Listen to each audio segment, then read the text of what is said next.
Sorry, man. Folks, very sorry for the late coming. It's Friday, and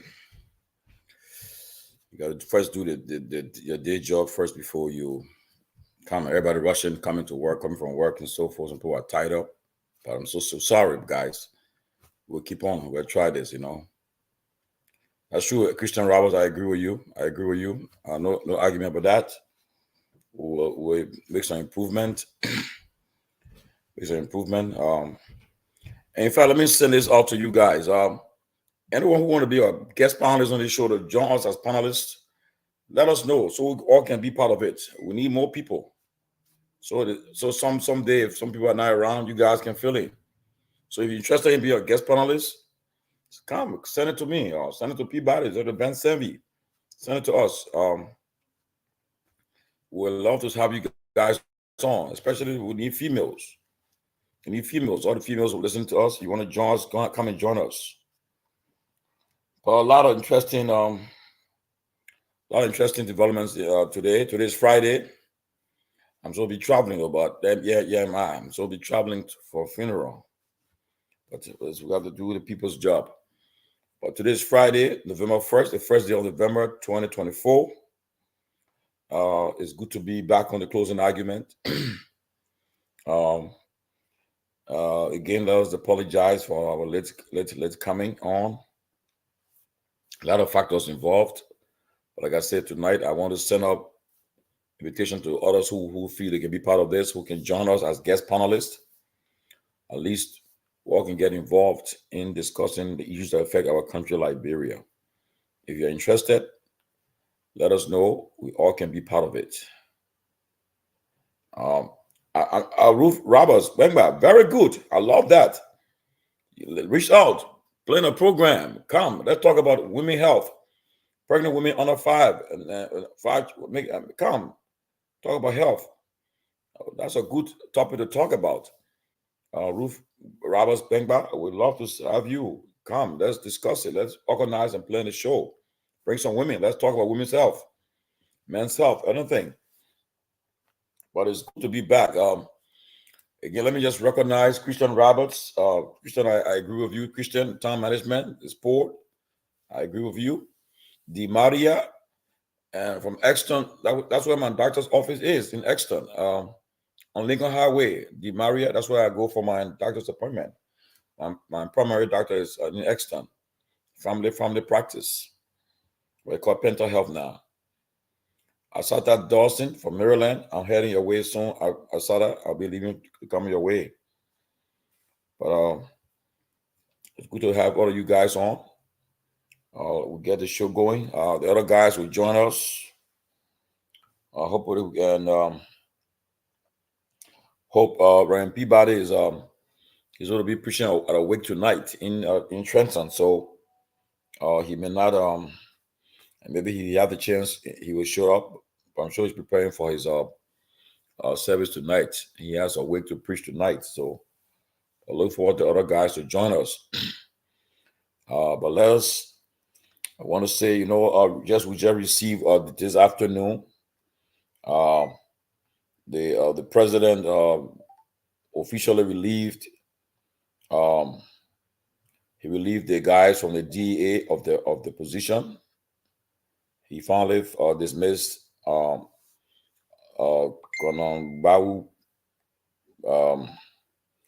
He finally dismissed Abraham Kroma. Let me just read it quickly while we're waiting for immediate release. President Boyka nominates Director General for the Liberia Drug Enforcement Agency, LDA. President Joseph Newman Boyka Sr. has nominated Mr. Anthony Swar as the Director General of the Liberia Drug Enforcement Agency, LDA. The appointment is subject to confirmation by the Liberian Senate. In a later development, President Boyka has officially relieved Colonel Abraham Kroma, Mr. Hassan Fadika, and Mr. Bawu Ko of their respective positions as Director General, Deputy Director General for Operations, and Deputy Director General for Administration of the LDA. The decision follows the report submitted by the Minister of Justice on an investigation conducted on the events that transpired at the LDA headquarters on June 3rd, 2024. President Boga reiterated that the acts of disorder and chaos that took place at the headquarters of the LDA were unacceptable. He emphasized that such actions jeopardize public peace and weaken the government's effort in combating illicit drugs. In light of these developments, President Boga is calling on all appointed officials within the government to adhere to the highest tenets of diligence, commitment, integrity, professionalism, and loyalty in their services to the nation. This is signed by the Press Secretary, Kula Bona Nye Fofana, Presidential Press Secretary. There we have it. The president finally dismissed the LDA bosses from their positions. They were suspended with all pay in June, and since then the investigation was conducted, ended. We have been waiting for his actions, but it's say better late than never. It's unfortunate that 3 trained law enforcement professionals who were dedicated to the service of the nation had to end up at the government service had to end up like this. I don't know whether they will have opportunity to work in the government again, but it's left with the president. But as of now, President Boga has finally relieved Abe Kroman, Hassan Fadika, and Bauko from their respective positions. Well, excuse me. I believe the president's action is maybe we'll say a little bit later, but at least we now have a functioning LDA. We'll look forward who to appoint as his deputies. I'm looking forward. I hope the president can consider some other trained guys who are in the business to help. Like for instance, the former National Director of the Fire Service, Colonel Alex Dixon, the former Deputy Director for the EPS, and former Director for the Seaport, Colonel Ansu Pewee. These are guys who could help Anthony Swart to make the DEA more effective and efficient in combating illicit drugs. Hope the president considered these guys for appointments so that they can serve their country. But I hopefully we hear from the new DEA boss what he brings to the table. He was there before during President Sirleaf's tenure. He was there, and yes, he was there during the administration of President Sirleaf. So now he's there. Let's see what happens. But his position now is subject to Senate confirmation. In other development, the president also, Boga being active today, President Boga also today,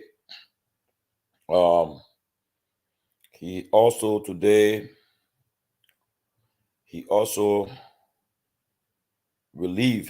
appointed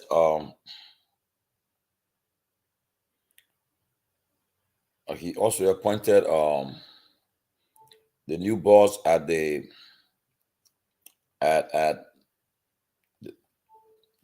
he appointed a new office of yes, there is it. President Joseph Newman Boyka has named Councillor Jallah A. Babu. Oh, that's a good appointment, though. I repeat, President Joseph Newman Boyka has named Councillor Jallah A. Babu. I think he's a dean of the laws of the Louis Arthur Brown School of Law as executive director of the Office of the War Economic Crimes Court with immediate effect. The appointment follows a recommendation of the search committee, which identified Councillor Babu as the ideal candidate due to his extensive experience and qualifications. Councillor Babu's distinguished career includes roles as the head of the Law Reform Commission and as dean of the Louis Arthur Graham School of Law at the University of Liberia, among the other notable positions. The president expressed full confidence that Councillor Babu will carry out this vital role with unwavering dedication, a commitment to justice, and loyalty to the state as he looks forward to the significant contributions the new executive director will bring to the Office of the War Economic Crimes Court in pursuit of justice for Liberia. President Boyka further calls on Councillor Babu to continue to demonstrate diligence, commitment, integrity, professionalism, and loyalty in service to the country. Well, that's a good appointment. That's a very good appointment. Councillor Jallah Babu, as I said earlier, he's the dean of the Louis Arthur Brown School of Law. He also head of the Law Reform Commission. That's a good appointment. President Boyka is now, he's now, I'm sure Prince Johnson, whoever he is to him, others guys who are responsible for who are perpetrators in the war crimes against humanity, they may not be happy tonight because Councillor Babu is no small guy who will just allow things to slide. So we look forward to seeing what kind of Councillor Babu brings to the table and how soon the long-awaited War Economic Crimes Code will take effect. So let's see what happens. But that's a good one. That's a good appointment. I was commend the president for that. And also the issue about the speaker, the attempt to remove the speaker is still hanging. But all eyes are now set to Monday, November 4th. Yes, November 4th, where the Supreme Court of Liberia, where Justice in Chambers Yami Gbese, perhaps the case will be referred to the full bench. The Speaker, Councillor Jonathan Fonati Kofa, took advantage of the law to seek reprieve, reprieve from the Supreme Court. As you are aware, the Constitution of Liberia is clear. We have three distinct but coordinated branches of government: the legislature, the executive, and judiciary. Legislature makes law. The executive enforces the law that the legislature makes, and the judiciary interprets the law. So the Supreme Court will be interpreting the law through the opinion when they meet next week. And if we are all reading the Constitution the same way, the law is on the side of the Speaker. In order to remove the Speaker, you must have 2/3, which is 49 members. But you got to do it the right way. You go to the chambers, you present your petition, the Speaker will excuse the seat as presiding officer, and somebody will be asked to preside. In this case, the deputy Speaker would have been the one to preside, but now he has made it clear that he's joined the so-called majority block. So it makes it very it will be impossible for him to preside. So it'll be the highest ranking member, which is perhaps the chairman of the executive, Representative Don, will be the one to preside. And they will listen to the guys who are calling for the Speaker to be removed. And after that, they will listen. The Speaker will have the opportunity to defend himself against his accusers, and it will be heard on the floor. And after that, after the argument and counter arguments, the presiding officer will put the matter on the floor for vote. If they're able to garner 49 votes, Councillor Fonati Kofa will be normal Speaker. If they cannot get the 49 votes in question, he remains Speaker, and that matter is dismissed. So that's where we're watching next week. A lot of things have been happening in the last couple of hours. And so we know a lot of things happening. And people are making efforts to perhaps people are making efforts to work on money. Professor Debbie. Thank you for taking on the show. Yeah, so good to see you, brother. So yeah, so when that time, so we'll see what happens next week. In the meantime, you know very well that things are happening. The people on the other side, what they are doing now is what I noticed happen is that People are now playing with the propaganda now, with the press. One group came out today, will come out and say, "Oh, this one happening." Come on, all kind of stories coming up now. To the extent where they're trying to even look another one I heard. They say, "Oh, the speaker negotiating to be chief justice." Look at that. I mean, ridiculous. I mean, the woman still in her position. They tell her tenure expired next year, but they come up with that propaganda. So all they're doing now to perhaps discourage those supporting the speaker to say, "Oh, the speaker negotiating for job while you're supporting," and all lies. But again, that's Liberian politics for you, the Liberian politics. Lofa, yeah, but Lofa, and you guys already come Lofa because we are also. I mean, I can't even get on the road. I will be traveling for a funeral now, but again, But Professor Ndebi, welcome. Yes, sir. Welcome. Thank you. How's Liberia? How's your area? Tell us more. Well, I mean, Liberia is doing good, but let me say good evening to our Liberian followers, those within the timeline with Liberia, and good morning wherever you are in the part of the world. We are happy to be here to join the conversation to discuss the issues that affect Liberia and the issues that will move Liberia forward. And Tomalin, thank you for coming on the show earlier to start the program today. With the unfolding thing, Liberia is calm. I mean, everybody discussing the issue of the legislature. Like I said, the Capitol building or the Capitol Hill is the nerve center of Liberian politics or any country where they have, in other country, we have parliament, we have Congress. That's the active place for politics. So you should expect political maneuvering, political engagements to go on. So right now, what's happening at the Capitol building is concerning everyone, even in every county, is being discussed, about the situation unfolding the removal of Speaker Kofa. And all I can say, like I've always been saying, that place is a political house, and I'm sure in the non-distant future, the issue there will be resolved. I'm not sure it will be resolved through the legal means. I'm not sure of that. I mean, even though that's the stand of the side, that's the decision the other guys have taken. But from what I was said, what I've been hearing around, I'm getting convinced that it will be resolved politically. Whether Kofa will stay as speaker or will be removed, I really believe that it's a political maneuvering going on, and that's how I think it will be resolved. Because everyone is concerned about the state of the nation with regards to governance, you know. So whatever happened, that's it. I mean, I've through a lot over the last 20, 30 years. And this is just another example of some of the things we experienced. But I would say that, what I would say is that our democracy is taking step forward day in, day out.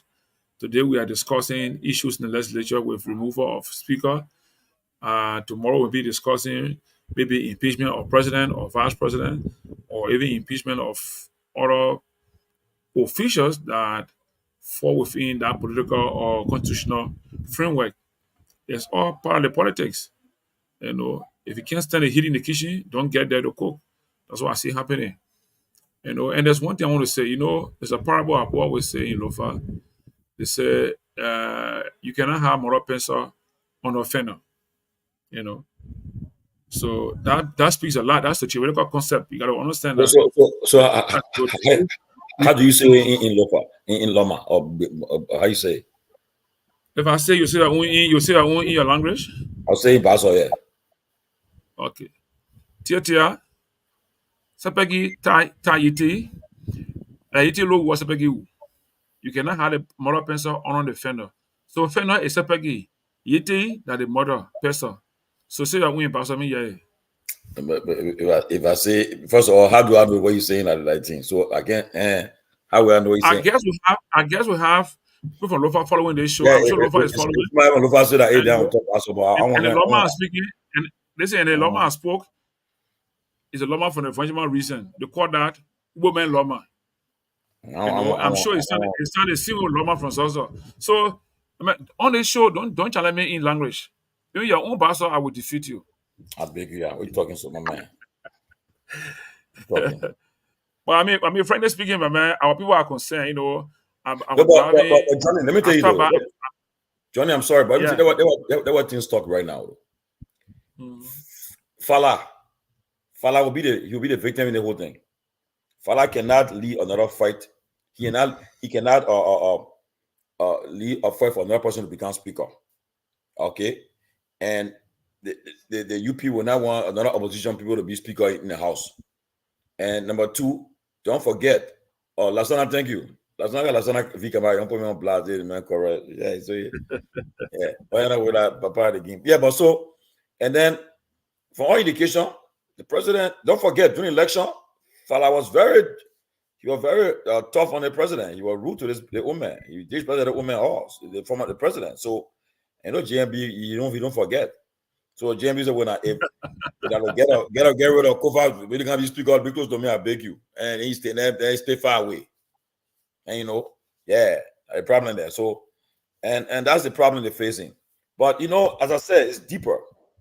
As I can tell Liberian people today that when this thing all said and done, you guys will hear the whole story. What to this thing?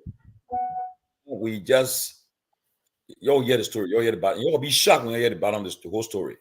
You'll know how Liberian Wait, Antonio, why should we be shocked? For me personally, and those that think like me, there's no new reason to be shocked. Look, or Eddie Kobo, I agree. Liberia, Okay. Liberia has too many problems to be looking out for than sitting here and be taking like almost 5, 6 working section days going in vain.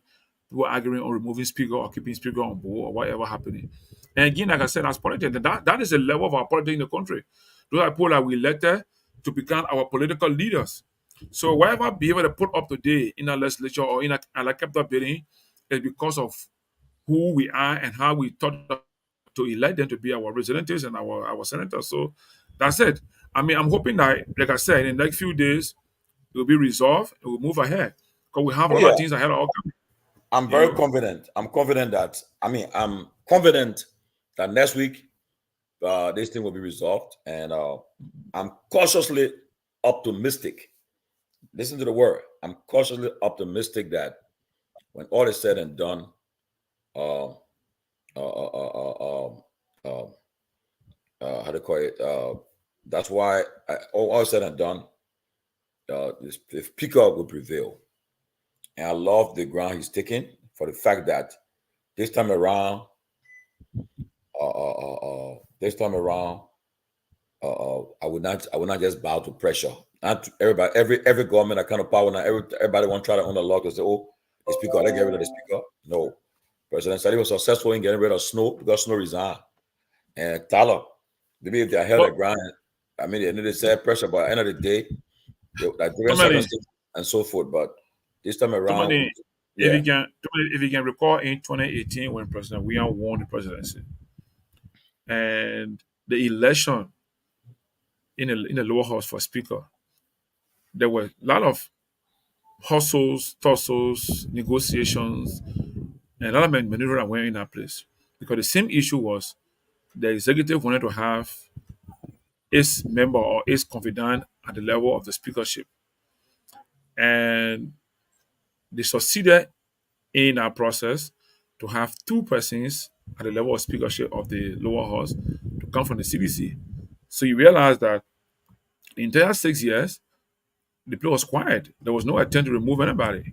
So that should tell you something that this attempt is like I said, probably I'll give you now. How can the Atlantic Ocean and the sea be competing or fight? The Atlantic Ocean, I mean, the Atlantic Ocean, and the river. And one group is considered the Atlantic Ocean, and the other group is considered as the river. I don't care how long the issue goes. The Atlantic Ocean is the biggest body of water that will always absorb the river. Let's understand that and think more. I will not talk too much, but I'll get a parable so that we can process it and think about it. You understand? In the 6 year president, there were no attempt made to remove speaker or deputy speaker. Even if people in our legislature wanted to do it, they did not have the courage, the support, the motivation from anywhere to do it. The fact that there's an attempt now being made to remove the speaker, it tells you a lot. So let's say, for example, another scenario, Kofa survives as speaker in this process. You think the fight over? You think the fight is finished? In my mind, that fight is not finished because the fight is not just it's not just the individual you see today that are competing or challenging Kofa. I've always been saying that there is an external force. There should be, and there must be an external force behind this process. And if that external force still has interest in removing Kofa, Kofa can survive the fight if he does, but he should be prepared to know that there will be another fight coming up in the next 6 months or the next 1 year. This is just the first 12 months of the term of 6 years of this government. And such thing begin with him. So, I mean, it's up to him to decide what he wants. But he has to tie his belt well, tie his waist very well, and prepare for the fight. The fight is not just today if he does remain as the speaker. You know? Because this is a political thing. And a lot of things happening. We may not say all here on this show. Some of the things what we may be able, to understand, but I really think that Barack Kofa remains as representative for his district from Grand Crew. That no one can take that from him except his constituents decide to remove him. But the position as speaker is a fight for him, and the fact that number going for the four. If his deputy speaker has went yesterday and presided over the other guys, that tells me that that number is for the four. Even if they were to sit under the gavel of Speaker Kofa and they were to do any voting, clearly the vote against Speaker Kofa would be increased by Deputy Speaker's number. And you remember when Speaker came from Italy, that photo that was taken, I told a friend of mine in my office, I said, the picture look fake. He said, what do you mean? I said, I can see the deceit in the face of the speaker, the deputy speaker. You remember when the speaker came back from Italy, when they met, he and the deputy speaker, they met and took a photo.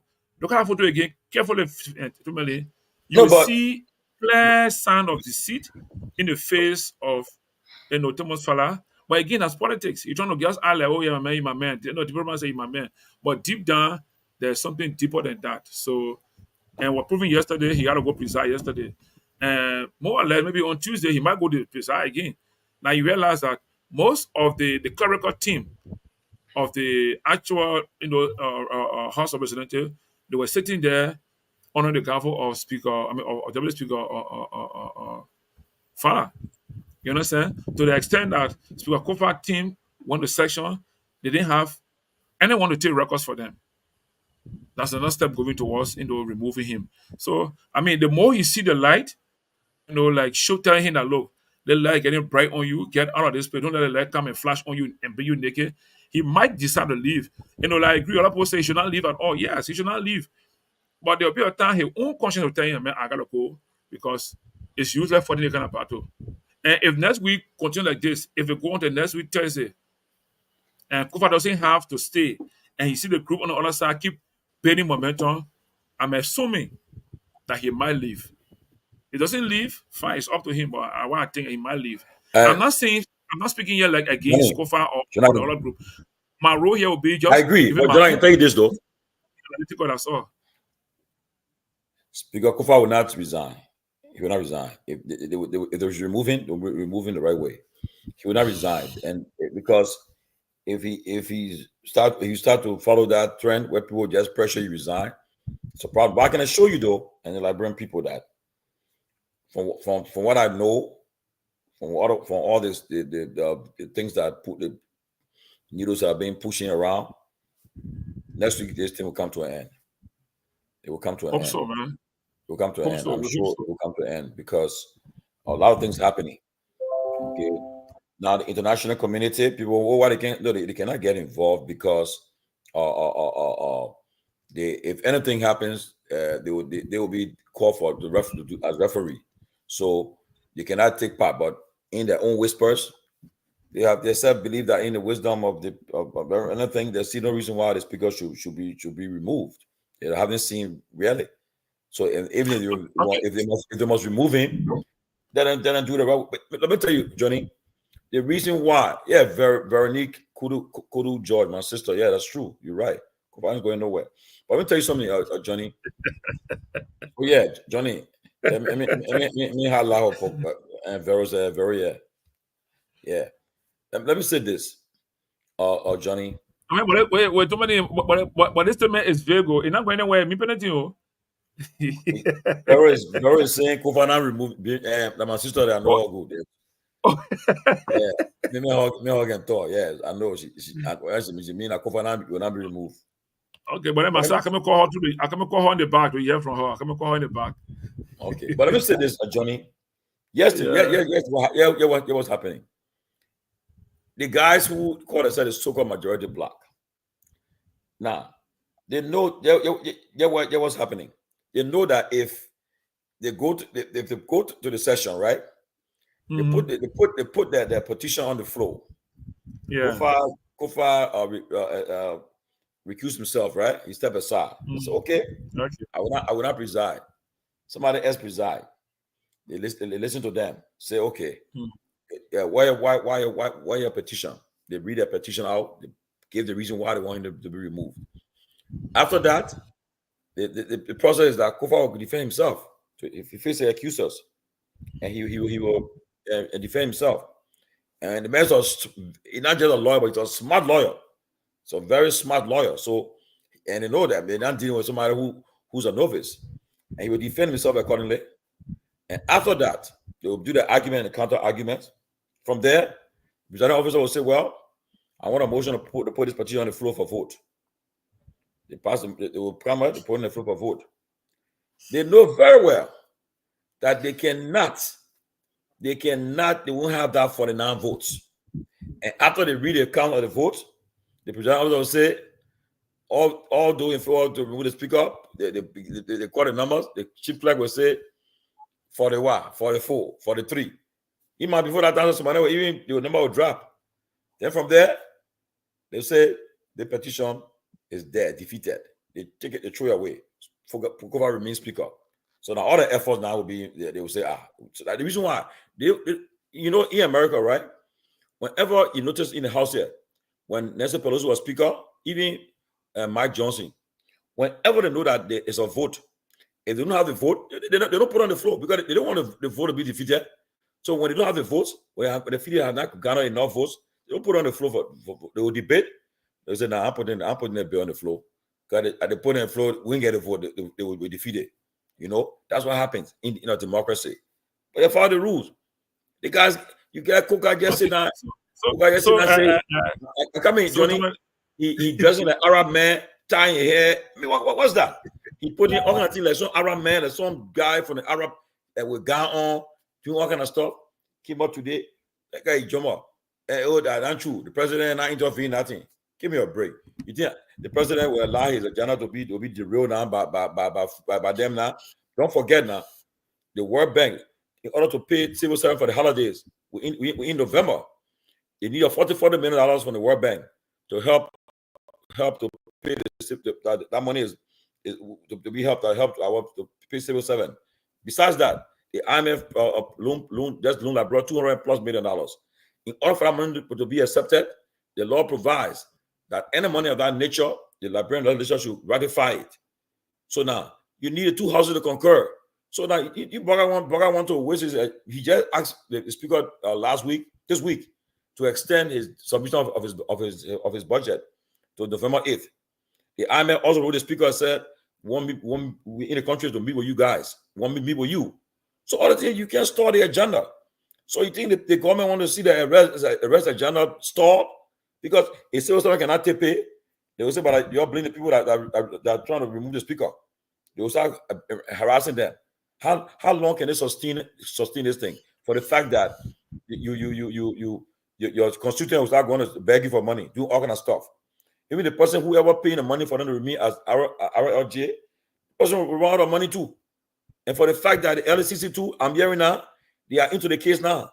People look, a lot's going to happen. So right now you won't waste time, and it looks so ugly to the international community. How do you think the European Union looking at us now? The US government, our international partners. You in the international system, I'm sure you're hearing things there too. How do you think looking at us? The guys Where are they taking the money from to remove speaker? How it sound? Liberian people are suffering. People are crying for help. And then you taking all that money to remove speaker? Where are you getting money from? These are questions that are being asked. Where the money coming from? So look, it looks so bad. It's so bad. And so that's why I'm telling you, they are, at the end of the day, what we want to see is this. The Supreme Court will meet on the 4th, calling for a conference. When the Supreme Court, Justin Choma trying to bring to settle it, if they're still resisting, you take it to the full bench. Full bench will meet, and when it comes with the ruling, our constitution say is final. The Supreme Court opinions that are rendered are final. They're the final battle of legal disputes, legal issues in our country. Now, let's see whether they will disobey the Supreme Court ruling now. Okay, if they try to do it, I heard a group called the Campaigners of Change. They're already trying to say they're waiting for that Supreme Court ruling. After that, if they guys, wherever the Supreme Court ruled, they will finally immediately come forward. Hey, Arab man too now. Hey, you're talking about Togar addressing the Arab man, the Arab man too. Hey. Yeah, but Robert, good to see you, man. Good to see you on a Friday too. Good to see you. Yeah. So at the end of the day, that's what will happen. But I'm very confident that next week it will be resolved and we'll move on to the people's business. Robert, welcome, man. Thank you. It's good to be on a Friday. I just told my wife, I said, listen, I need an hour and a half just to come on. It's been an off day for me in Atlanta, just spending time with the family and just getting some needed rest, man. It's been it's crazy out here, but it's good to be on. It's great to see Johnny, man. I know Johnny been to America before, but the other trip already. I mean, Johnny been fresh, the man on every day, the man internet looking good. The other trip, right up, there's something with Johnny. Robert, that man, I won't call the man, I won't call the man place of work, but that man working with international reputable organization in Liberia. Yeah, so, man, the man. Not one of those. He one of those who will be cool and say, "Ego, they will deny me visa." No, yeah, you come to America, and I want to come to America. Yeah, so I beg you, man. I beg you, but don't be like that here, my man. So yeah, somebody they say on tomorrow. So I'll be in Liberia. I'll be in Liberia soon. We'll link up and we'll drink some beer. We'll link up and drink some beer, man. You drink beer, right? Yeah. Well, man, I drink everything. There you go. We'll drink some beer and some Casamigos. But it's my best drink is palm wine. Oh, okay. Yeah. So what were we discussing? No, but man, we can be discussing the same thing on the ground. And for me, we get talking sometimes about one but politically, they will resolve that matter politically. To me, when you're searching, I want to ask a question. For me, I let it create a scenario. Let's say the 43 individuals, then the Supreme Court ruled that they should go back to section, right? Yeah. And the guys decide to stay absent. They don't go to section because normally it can happen. Nobody posts away from section. So like you can walk away from section if the issue being discussed doesn't satisfy you or you feel that you're being violated, whatever way. So let's say another scenario is that these guys decide they don't go to section at all. They don't go to RIGO, but they're not just going to section. They'll go to office, go in their offices at Kehleboe, but doing section, they won't turn out to section. How does Supreme Court play a role to make them to appear to go for section? You say if Supreme Court rules that they should go to session? Yeah, I mean, I guess I got think through the process, right? Supreme Court rule that they go to section, whatever way the rule, right? But they should go by the section. Yeah. And Rogar starts say, well, on their own, they will go to office, they will go to Kehleboe every day, but time for session on Tuesday and Thursdays, they will not go in the section. What happens? Okay, before Robert chime into, but what will happen is this though. The Supreme Court as the highest decision making our legal settle legal disputes, right? They come up with an opinion and render the opinion. If they refuse, the speaker, I mean, there are a lot of mechanisms in place they can do. Whether they will continue to get a benefits, or whether the pay you're not working, you can't be getting paid and you're not working. So they can tell them either they can be withheld. You can withhold it because you're not going to work. Another one too. The citizens can now take advantage of Article 1 in the Constitution of Liberia that they always inherited in the people. I'm already hearing. Okay, you guys, let me put it in offset. The example that what happened right now. I said 13. Okay, you see this thing? Hey, yeah. March on Capitol. You see, enough is enough. I was just saying it. On Tuesday, November 5th, the people will be going to the Capitol. They say enough is enough. So, Tomalin, if this thing happen, who suffers it? Who suffers it? Who does it benefit? Guess what? The idea, if you find out that you cannot work, you cannot function as a government, they think a paradise of government. So now the government, the government will shut down. So now this where that's what I'm telling you. The president, everybody will be involved now to ensure that the president he takes responsibility for as head of the country. So now he wants the government to function. You want the government to break down law and order, because if you allow it to exacerbate, it can get out of hand. And you want to see people another chaos in the country that can lead to anything. Because if they get worse, police cannot control it, the army cannot control it. What happens? Everybody become a lawless situation. You won't reach to that point. So you'll try the best to prevent it from reaching to the point. But there's a reaction that the guys are doing. I support them. That you march to the Capitol, you are free to do it, and tell them say enough is enough. Some people issue a ruling, you either honor it or you vacate. So I'm sure that will happen. But trust me, they won't let it reach to the point where the guys are serious. The guys are serious. They are planning to really march on the Capitol. When police team will carry out a tear gas or a water truck, they're all doing. I mean, how long can you sustain it? The people keep coming. You doing it, people coming, and you try to don't make an attempt to say even shooting other people with live bullet. Tomalin, the way you're speaking, sorry for saying, it's something called wishful thinking. Okay. Like you assuming that this is what should happen, and this is the result. Tomalin, this country, Liberia, right? Liberia, to move a population of even 5,000 to protest, it requires a lot of social work. Social work in terms of mobilization and convincing people to turn out. I mean, if you saw June 7 protests came up, because the guys that were involved in the mobilization, the awareness, the kind of emotional message they brought out, people follow the process. Now, what we have experienced over the last 7-8 months in Liberia, do you expect to even have 5,000 people turn out to that kind of protest? My man. I mean, do you expect? No, for me, I'm not against it. Really, I mean, I'm not against it, because for me, it's a right. Demonstration, protesting is a form of freedom of expression. It's a right. They should do it. All you do is just don't violate people's right. Don't break people's things. Don't be violent. But you can move on. That's why, in fact, most cities, you must have a square. To have a square requires it means a place where people can assemble to express their feelings to their governors. To the governors. So I'm agreeing with you. I will be happy if we can have 5,000, 10,000, 20,000, of the Kehleboe building in an open place and assemble there and read all their petition and insist on what they expect their people to do for them. Because, like I said, we are the employers of these people. So it is our right. It is our right. I must say, I'm willing to take part in the protest that will tell people that, look, you're not doing well for Liberia, you're not doing what is right to be done. It's our right to be protected under the Constitution. I don't think the police will take action and to destroy the protest. In as much as the protesters are not against the law, they're not blocking the road, they're marching in the Kehleboe building compound, and that's the people's place. That whole compound belongs to the people. It is their. No one should start them from going there, in my view. It's their place. But I'm just saying the way Liberian people look like, the way we can see things. And I'm not sure how to mobilize even 5,000 people to turn out to that program. So, but anyway, let Ruben see.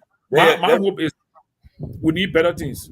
Let me say this. Let's show this thing. The people right now, they are hot. They're on the edge. The people. So right now, you letting them marches. The people will come in the streets. Robert, go ahead. Let me say this, and I want to start by saying this, and I want to be unequivocal, right? At the end of the day, whoever is listening, including the president, I think that we must understand as a country what we are against. We must understand as a country which position and what side of the law we stand on.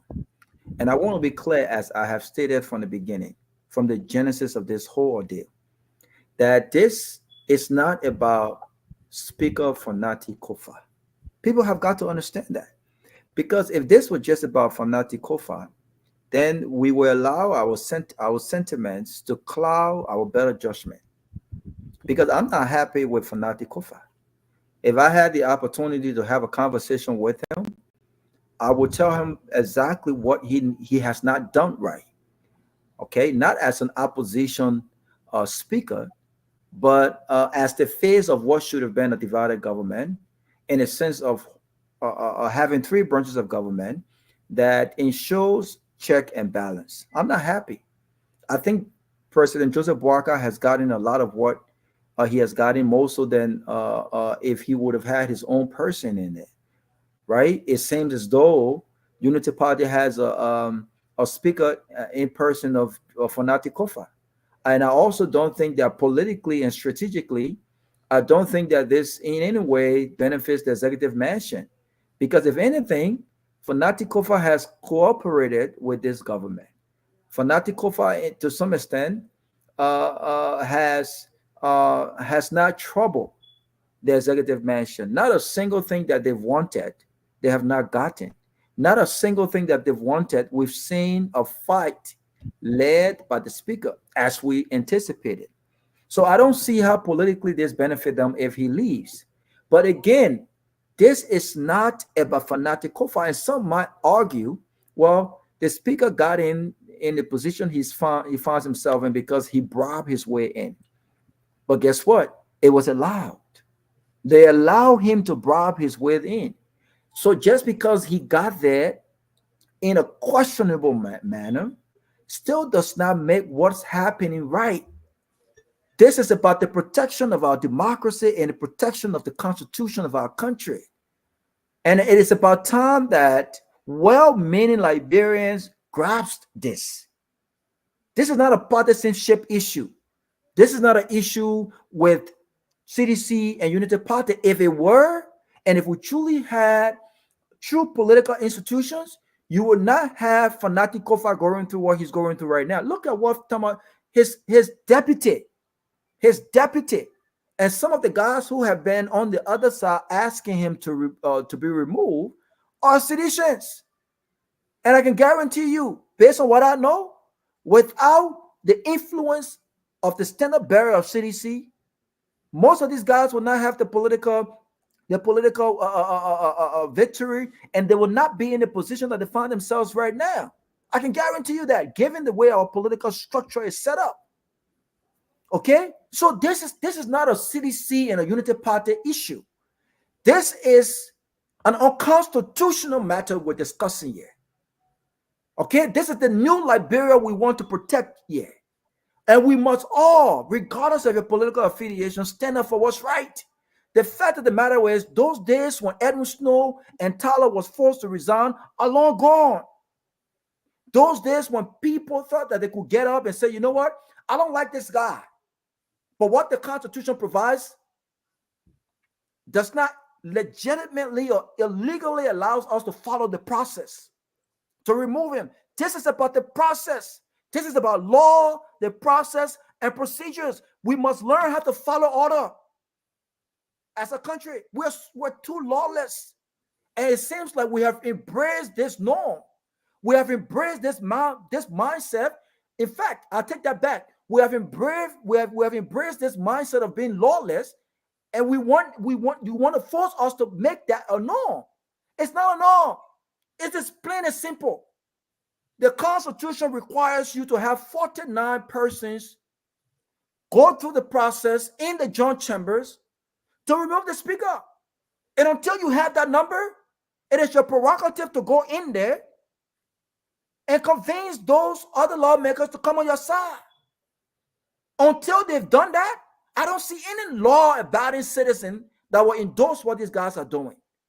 So if I was in Liberia, I will be part of that protest. And the protest is not to protect Fanati Kofa. The protest is not to say Fanati Kofa and CDC must protect their jobs. The protest is to say, as lawmakers, you are breaking laws. You are not abiding by the laws. You are not protecting the laws. You should be protector of the laws and not the opposite. These guys are so lawless to the point where in any sane country, even if I don't believe in your ideas, the fact that you have a characteristic of breaking laws and not following process, laws, and procedures, I can't support you. You have no integrity as a lawmakers. If you cannot uphold laws, if you cannot respect laws, including the Supreme Court of our country, the Supreme Court is that body that should interpret the law in a very unbiased way. I don't care how you feel, or the law, the Supreme Court, it doesn't matter. If you're a lawmaker and you cannot respect orders from the Supreme Court, then who are you to be a lawmaker? So, Johnny, at the end of the day, I can never, ever support these lawmakers who have asked for Kofa's removal because they have refused to follow the laws, they have refused to follow orders, they have refused to follow procedures, and they have no credibility, period. Okay, Johnny, your question asked a very good question, but there's a constitutional lawyer that watching the show. That answer to your question. Okay. If they continue not to show up to work, where the speaker cannot get a quorum, the speaker or any single legislator can petition the Supreme Court to dissolve the legislature and call for new elections.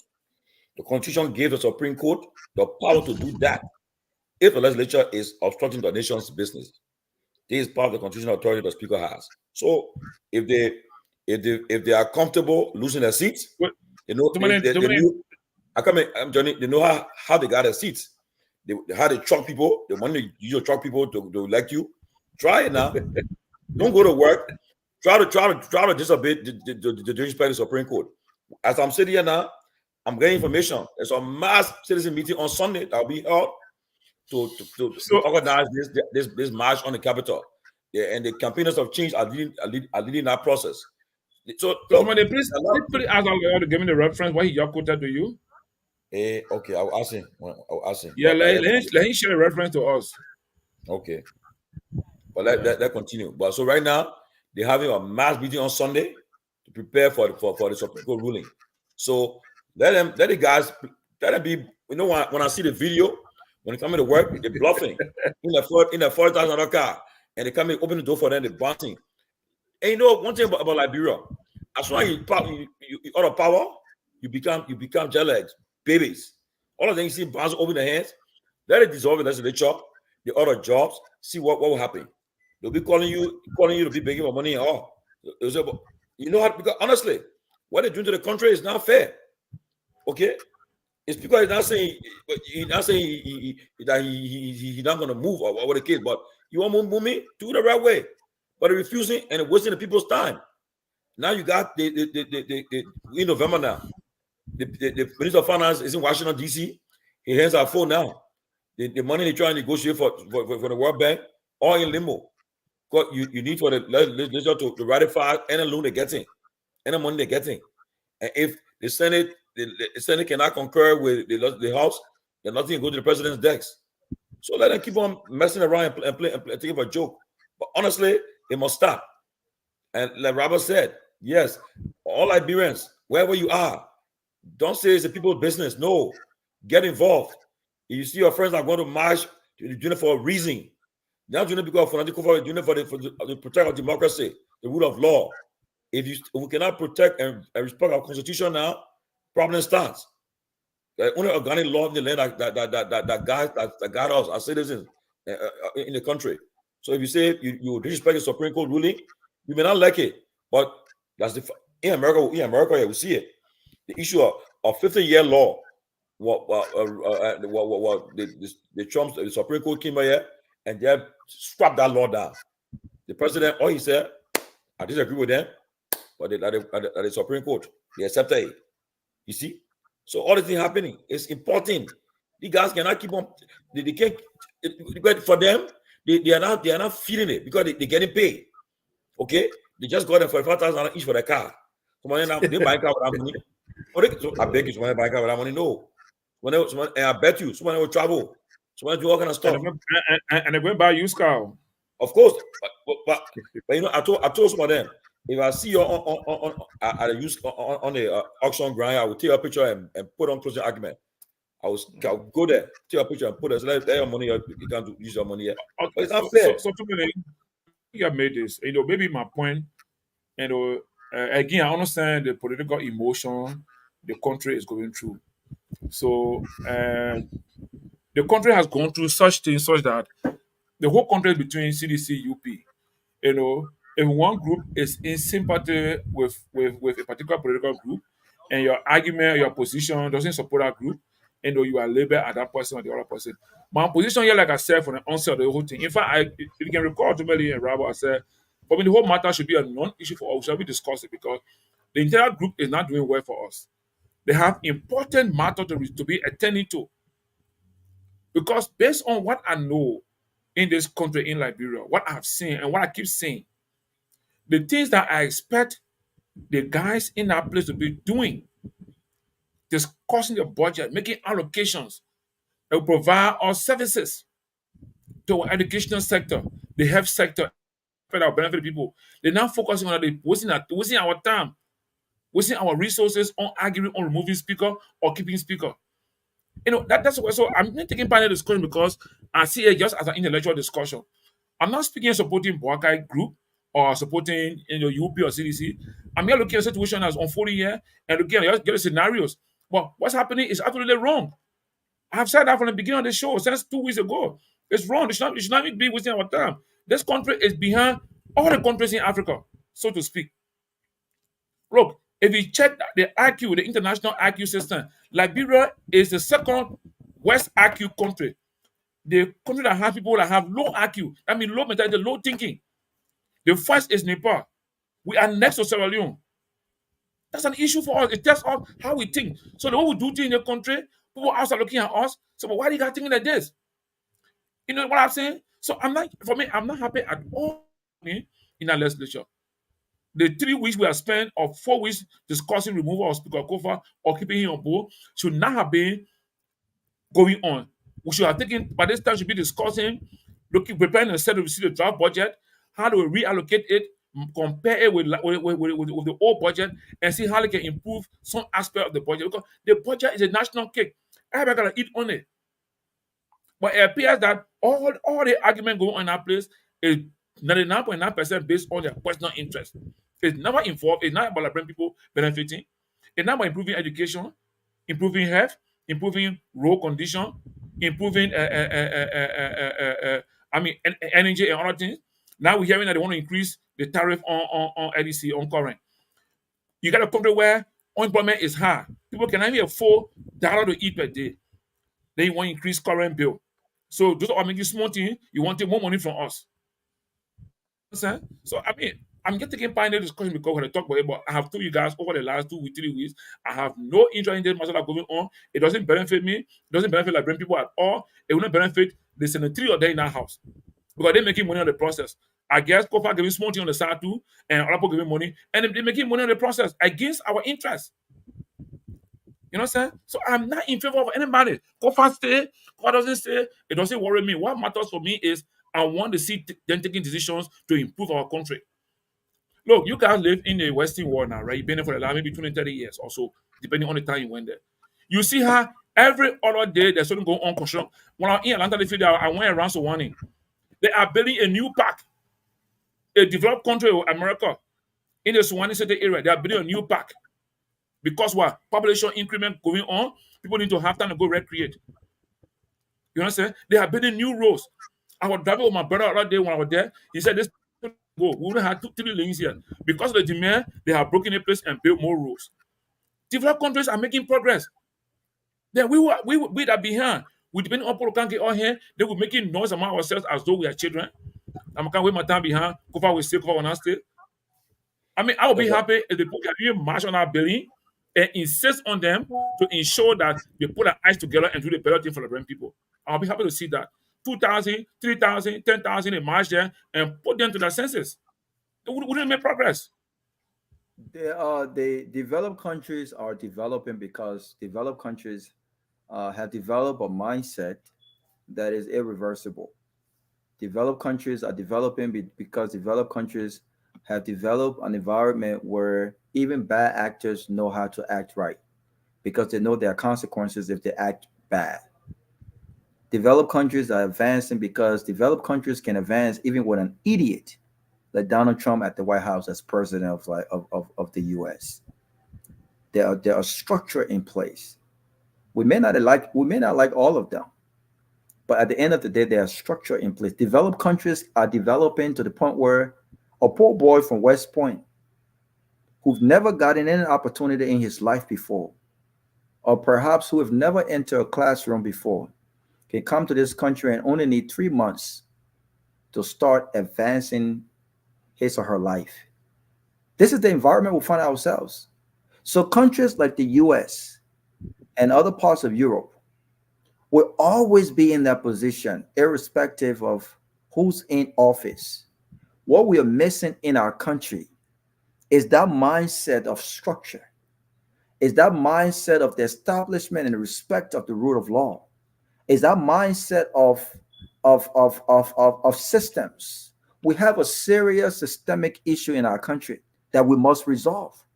Is this thing about I love my native guy. This guy is from Bassa, and I love him more than I love my country, Liberia. I love this guy because he's my buddy. I love him, even though he doesn't have the ideas, and I'm not straightforward enough to tell him I love my country more than I love him. And I can still love him without supporting his ambition because he does not have what it takes to move our country forward. This is the mindset that we must fight against. This is a serious fight. At the end of the day, and I will reiterate that this fight is not about fanatic kofa. And I will tell the speaker, if he's listening to me, Mr. Speaker, you must fight, and you must fight like your life depends on it. Let me tell you something. If we will support fanatic kofa, if we will put resources into this fight, we will do it. And this is coming from a guy who would never, at this point, until I see the speaker that I want to see, I will put my resources behind a fight to protect our Constitution and to protect against political bullies and rebels. Rebels, you don't necessarily have to pick up guns and shoot people. Rebels are folks who don't believe in rule, law, and order. These guys are acting like rebels. Don't care how well articulated you are. If you cannot respect processes and laws, you are a rebel. And this must come to an end. The rules and the laws are very clear. They are as explicit as they can be. If you need to remove the speaker, generate 49 people per persons. That's the first step.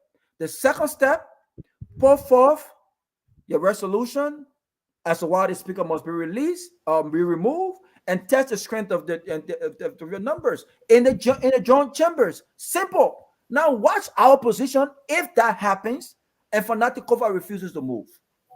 Then you already found out if we support him or not. But you can't have a bunch of idiots. Look, do you know? I spoke with someone at RIJ today, Tomalin. These guys, do you know these guys are owing those 4 bills? I heard that too. They are outstanding bills, including full bills. Okay? I even heard that. These guys don't have money. They don't have money. Why are you, as a grown man, why are you going to hotels? You got families in Liberia. You got your wife. Some of you guys in a serious relationship. You got kids. And you're allowing someone to influence you to stay away from your family. Go to hotels. Spend the day there. Take shower there. You owe the people there. You can't even drink a good glass of wine there. To go. What is this nonsense? This must stop. This must stop. This is what our position is. This nonsense must stop. And I'm looking forward to the Supreme Court ruling on this matter. And if they can ignore the Supreme Court ruling, then we're in a constitutional crisis. And this constitutional crisis will require beating of the head. These guys must be. Listen here. If violence is what these lawmakers understand, we must get them violence. We must get them violence. If you cannot do the people's business, You must get out. Give way to the people's business. We got work to do. We got work to do. There are thousands and millions of people who voted for this man. They don't care about the legislative bickering. They want their work done. They want that job done. They don't care about their personal sentiments and politics. If you want to play politics, let's play politics. But we can't mix politics with the rule of law. We must separate the two. The politics must be played, and the rule of law must be respected across the board. This is what this is about. Okay. I have on the line the chairman of the Campaigners of Change. This civil society group that will be leading the march on the Capitol, rather the Supreme Court rules in this matter. Comrade Vandala Patrick is on the line. Comrade Patrick, welcome to the closing argument, and people of Liberia want to hear from you. Tomalin, you should not be taking that man call. If that man want to give his opinion, you come on the show. No, but let the man come on. But the man in a different role today now. A campaigner change, so he will come on the show, but the man just emergency talk now, you know. But VK, you on the line. Well, it's good to be on your platform, and just a point of correction, I'm not a chairman of Campaigners for Change. I'm the founder and executive director of Campaigners for Change International. It's a non-profit civil rights movement established in 2004 and a 501c in the United States of America, specifically Washington, D.C. You can Google, you get details. But I think it's important to be on your platform. I will find a time to appear. You're welcome. But I think it was just important to honor your request, to give some information with respect to our recent press statement. Once the invitation is extended to me, I will appear. I never shy away from the battle of ideas. So I just want to make that very clear.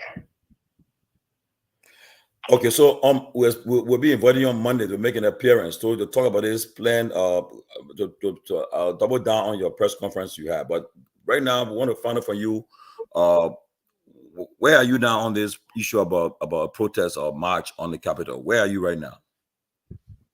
So specifically, it's a peaceful assembly. It's in consonance with the rule of law, specifically Article 1 and 17 of our Constitution, that guarantee our right as citizens to assemble and demand justice, and demand that institutions that are supposed to respect the rule of laws, they act in full concern with the law of morality and the Constitution of the Republic of Liberia.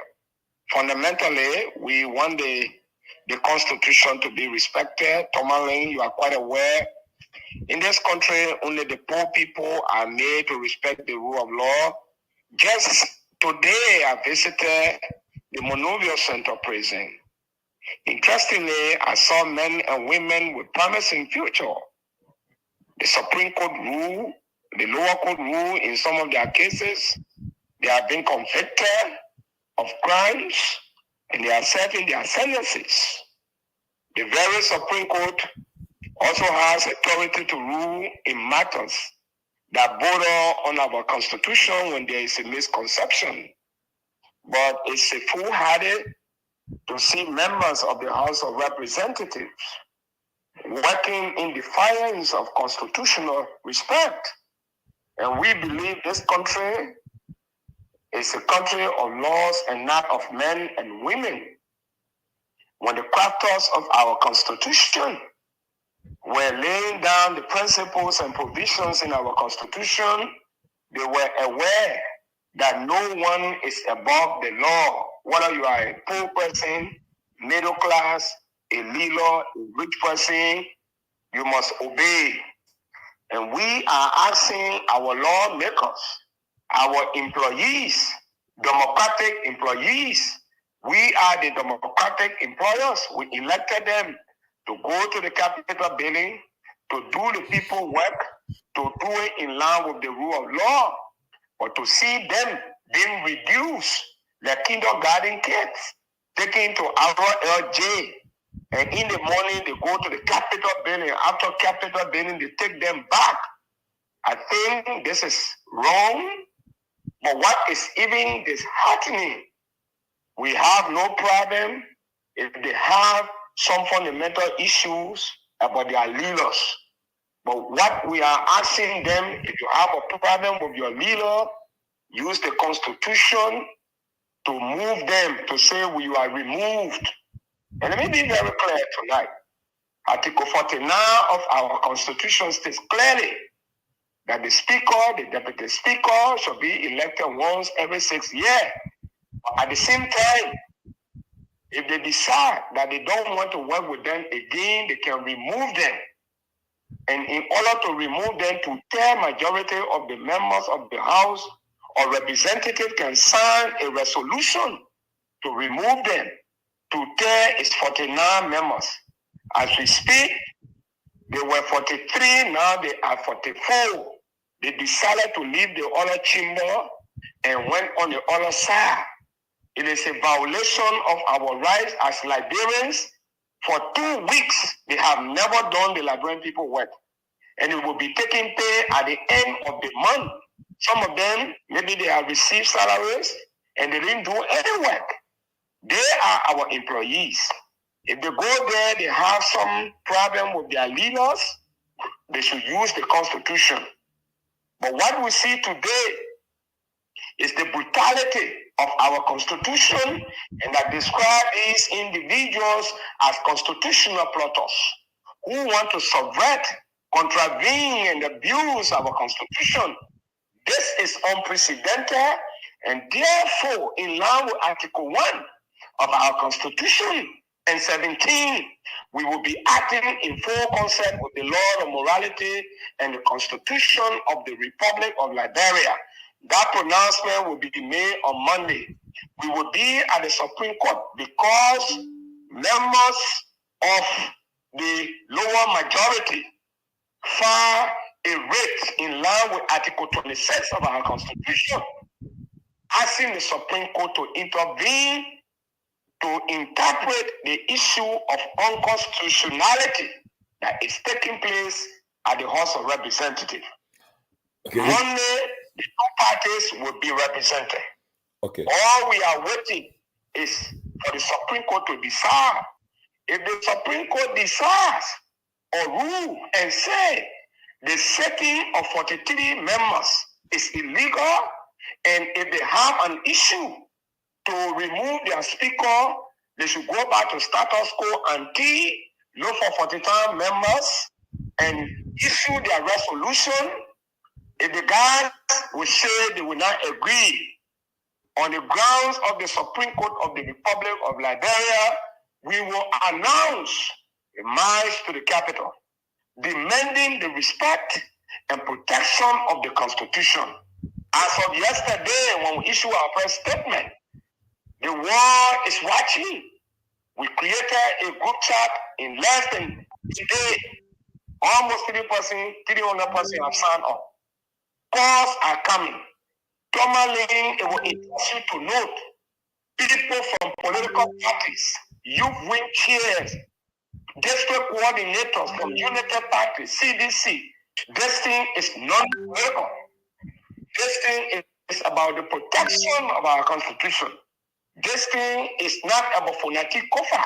What Liberian people don't know about this march to the capital is the fact that the allegations leveled against the speaker, they are grave. Liberians are interested in ensuring that the lawmakers gave Fonati Kofa the opportunity to exonerate himself. They gave him 6 counts. For example, you accuse a man, the man received $200,000, $2 million, but at the end of the day, he spent $4 million.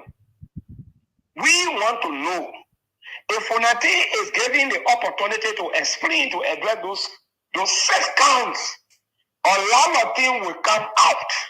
It will be at the benefit of Liberian people. We can use his testimony to reform the House of Representatives. Just in his deliberation, he mentioned room 126 at Bolivar Palace. What if He are not given that opportunity to say something.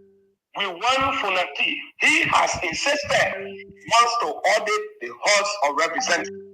And we know when you audit the House of Representatives, a lot of things will come out. Why are these people angry?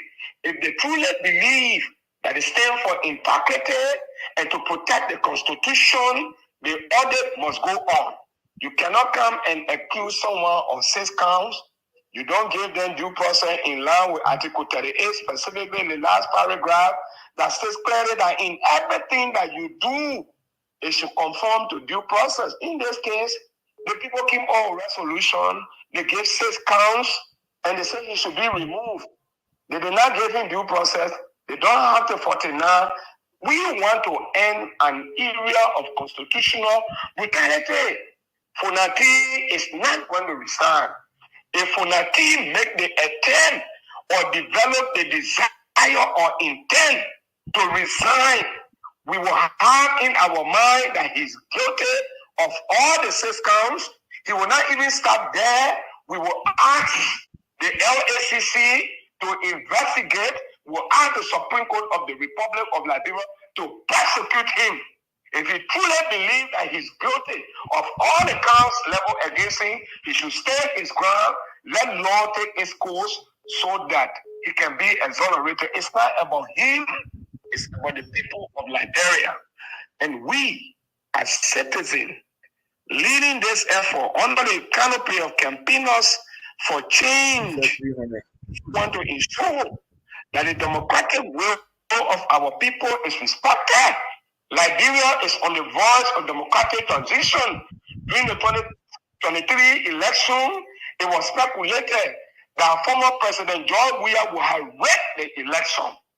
This man, having taken oath in 2018 to defend the Constitution, it is unprecedented for African leaders to accept defeat in less than 20,000 votes.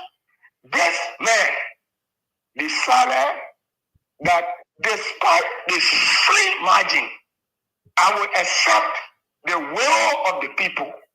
We are accepted the will of the people by congratulating His Excellency Joseph Numa Boakai as President of the Republic of Liberia. It relieved the fear. It put our country in the right democratic transition and trajectory. To see a reverse of what President Weah, former President Weah, has said, I think it is time that Liberians demand this UP-led government to respect the rule of law that usher them into power by allowing their lawmakers to go by Article 49 of the Liberia Constitution, that you must have 49 members of the House of Representatives to sign a resolution to remove their speaker if they so desire. Not just to remove him, but you should give him due process. It's in line with Article 38 of the Liberian Constitution. The last paragraph, that the legislature, in everything that they do, it should conform with due process. This is what we are asking. If they do not act in line with the Constitution, we will announce the march to the capital. And look, people who are listening tonight, there is going to be a constitutional crisis. And President Joseph Numa Boakai might lost the legitimacy to govern this country. When he was taking oath to protect and defend the Constitution in line with Article 11 of our Constitution, the 3 branches of functional. As we speak, one branch of government is not functional. The House of Representatives, they have adjourned Article 40. It says clearly that the House is not supposed to adjourn more than 5 times. They have abused that constitutional provision. And the reason they did that, few groups of individuals decided that they don't want to work with the speaker. Granted, it is their right. But if you don't want to work with the speaker, you people should be 49 in numbers. Because you were elected to do the Liberian people work. If you people are not 49 in members, you need to get yourself back to the plenary of the House of Representatives to begin lobbying. Legislative politics is numbers. Okay, so if you don't have the numbers, the guys want to ask some questions. Yeah. Our core remains undisputed. We are law-abiding citizens. We will hold this government accountable. We have asked those supporting Funati Kofa not to resign. His resignation will send a clear message that all the 6 count level against him, he's guilty of them, and he's afraid to be prosecuted. And that is the reason why he decided to resign. But we believe he will stay on the side of the law. He will not be a coward, especially being a lawyer. He must stay in defense of the Constitution. Okay. Yeah, guys, you got a question for him? Yeah. So let me, Fadela. I know him. I get the passion and the energy. I love it, right?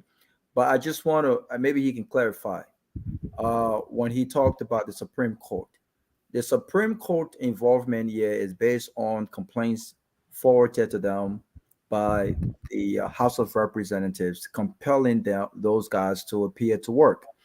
Now, I personally do not expect the Supreme Court to rule contrary to the laws. This is a constitutional matter. The Constitution is very clear that 49 persons is required to remove the speaker, and I do not expect the Supreme Court of our country to rule any different than what that law already states. And so I want to ask him this question. I respect the Supreme Court. I understand what is expected of the Supreme Court, but I just want him to clarify: would you retrieve if there's an order from the Supreme Court, which I 120% doubt it will be, if it does not reflect the current law as it requires to remove the speaker? So, to answer your question, law is precedent. Though I'm not a legal expert, but as a student of public administration and a public policy expert, I am optimistic that this Supreme Court is going to rule in line with the rule of law, that is the Constitution. Most importantly, this Supreme Court is on record for making a similar decision in the case of Edwin Melvin Snow in 2007, I think 2007 or 9, against some members of the House of Representatives that wanted him removed. But in the worst case, assuming a dark cloud hangs over Liberia and the Supreme Court says that the sitting of the 43 members of the House of Representatives is legitimate, we'll have no qualm, but we will not stop the pursuit of justice. What we will be demanding is they should raise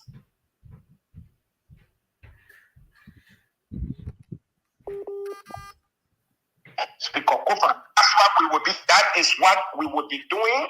That is what we will be demanding. We'll be asking them that some.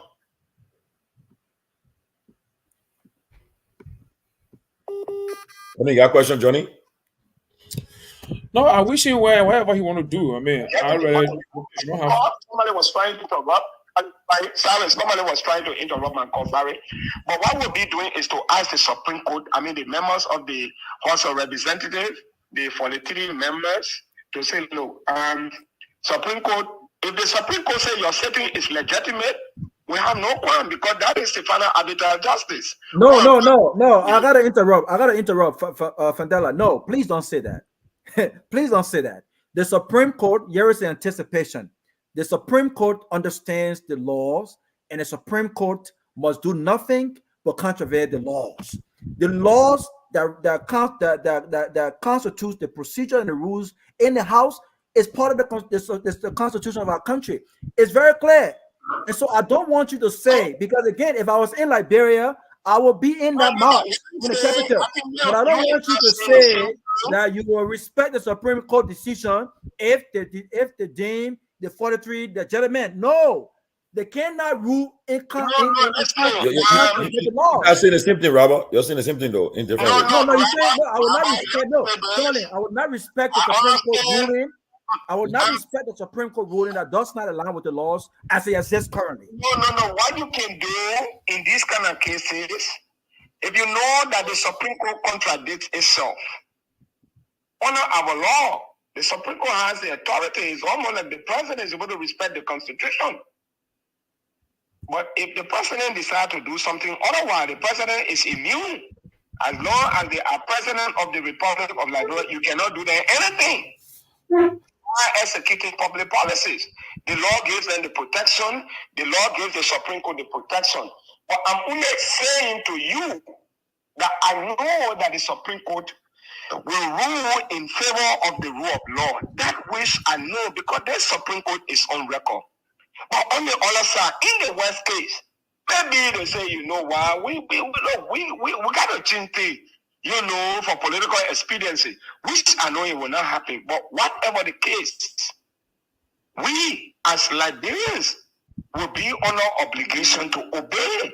They say the final arbiter of justice. I am a law-abiding citizen.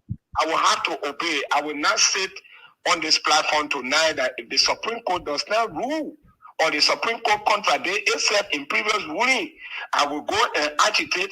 I can agitate, but I will not hold them responsible. Maybe I will just need to go and sit down. But the Supreme Court is going to rule on Monday that the setting of the 43 members of the House of Representatives is illegitimate. It does not conform to the rule of law. And when that happens, we will announce march to the capital demanding our lawmakers from 73 districts across the 15 political subdivisions of the Republic of Liberia to report to work. Okay, let me ask. Our LJ will deploy people at LRJ in line with the Constitution Article 17 to assemble to make sure that these people do not sleep there. They should go at the Capitol building to do our work.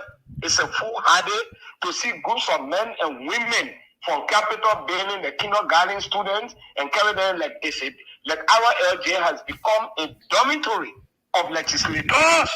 It should not be that these are grown men, integrated, driven individuals, but I think we are reaching a point of getting this country moving in the right direction because the citizens are very sensitive.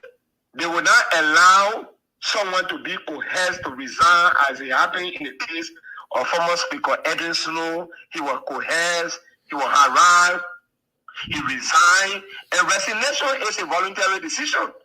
But this speaker and all those who are supporting this speaker never make the mistake. That would be the greatest political accident ever in the history of our country to allow a legal luminary who is the speaker.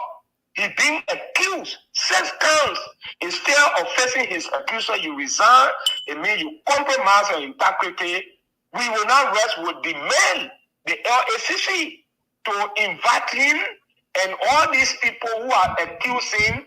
He will not go free. Let's make this very clear. Okay. So where he has reached, the speaker, whether he resign, which I know he will not do, he will not go free. If he resign, we the same citizen will ask him to go to LACC. Okay, let me ask a question.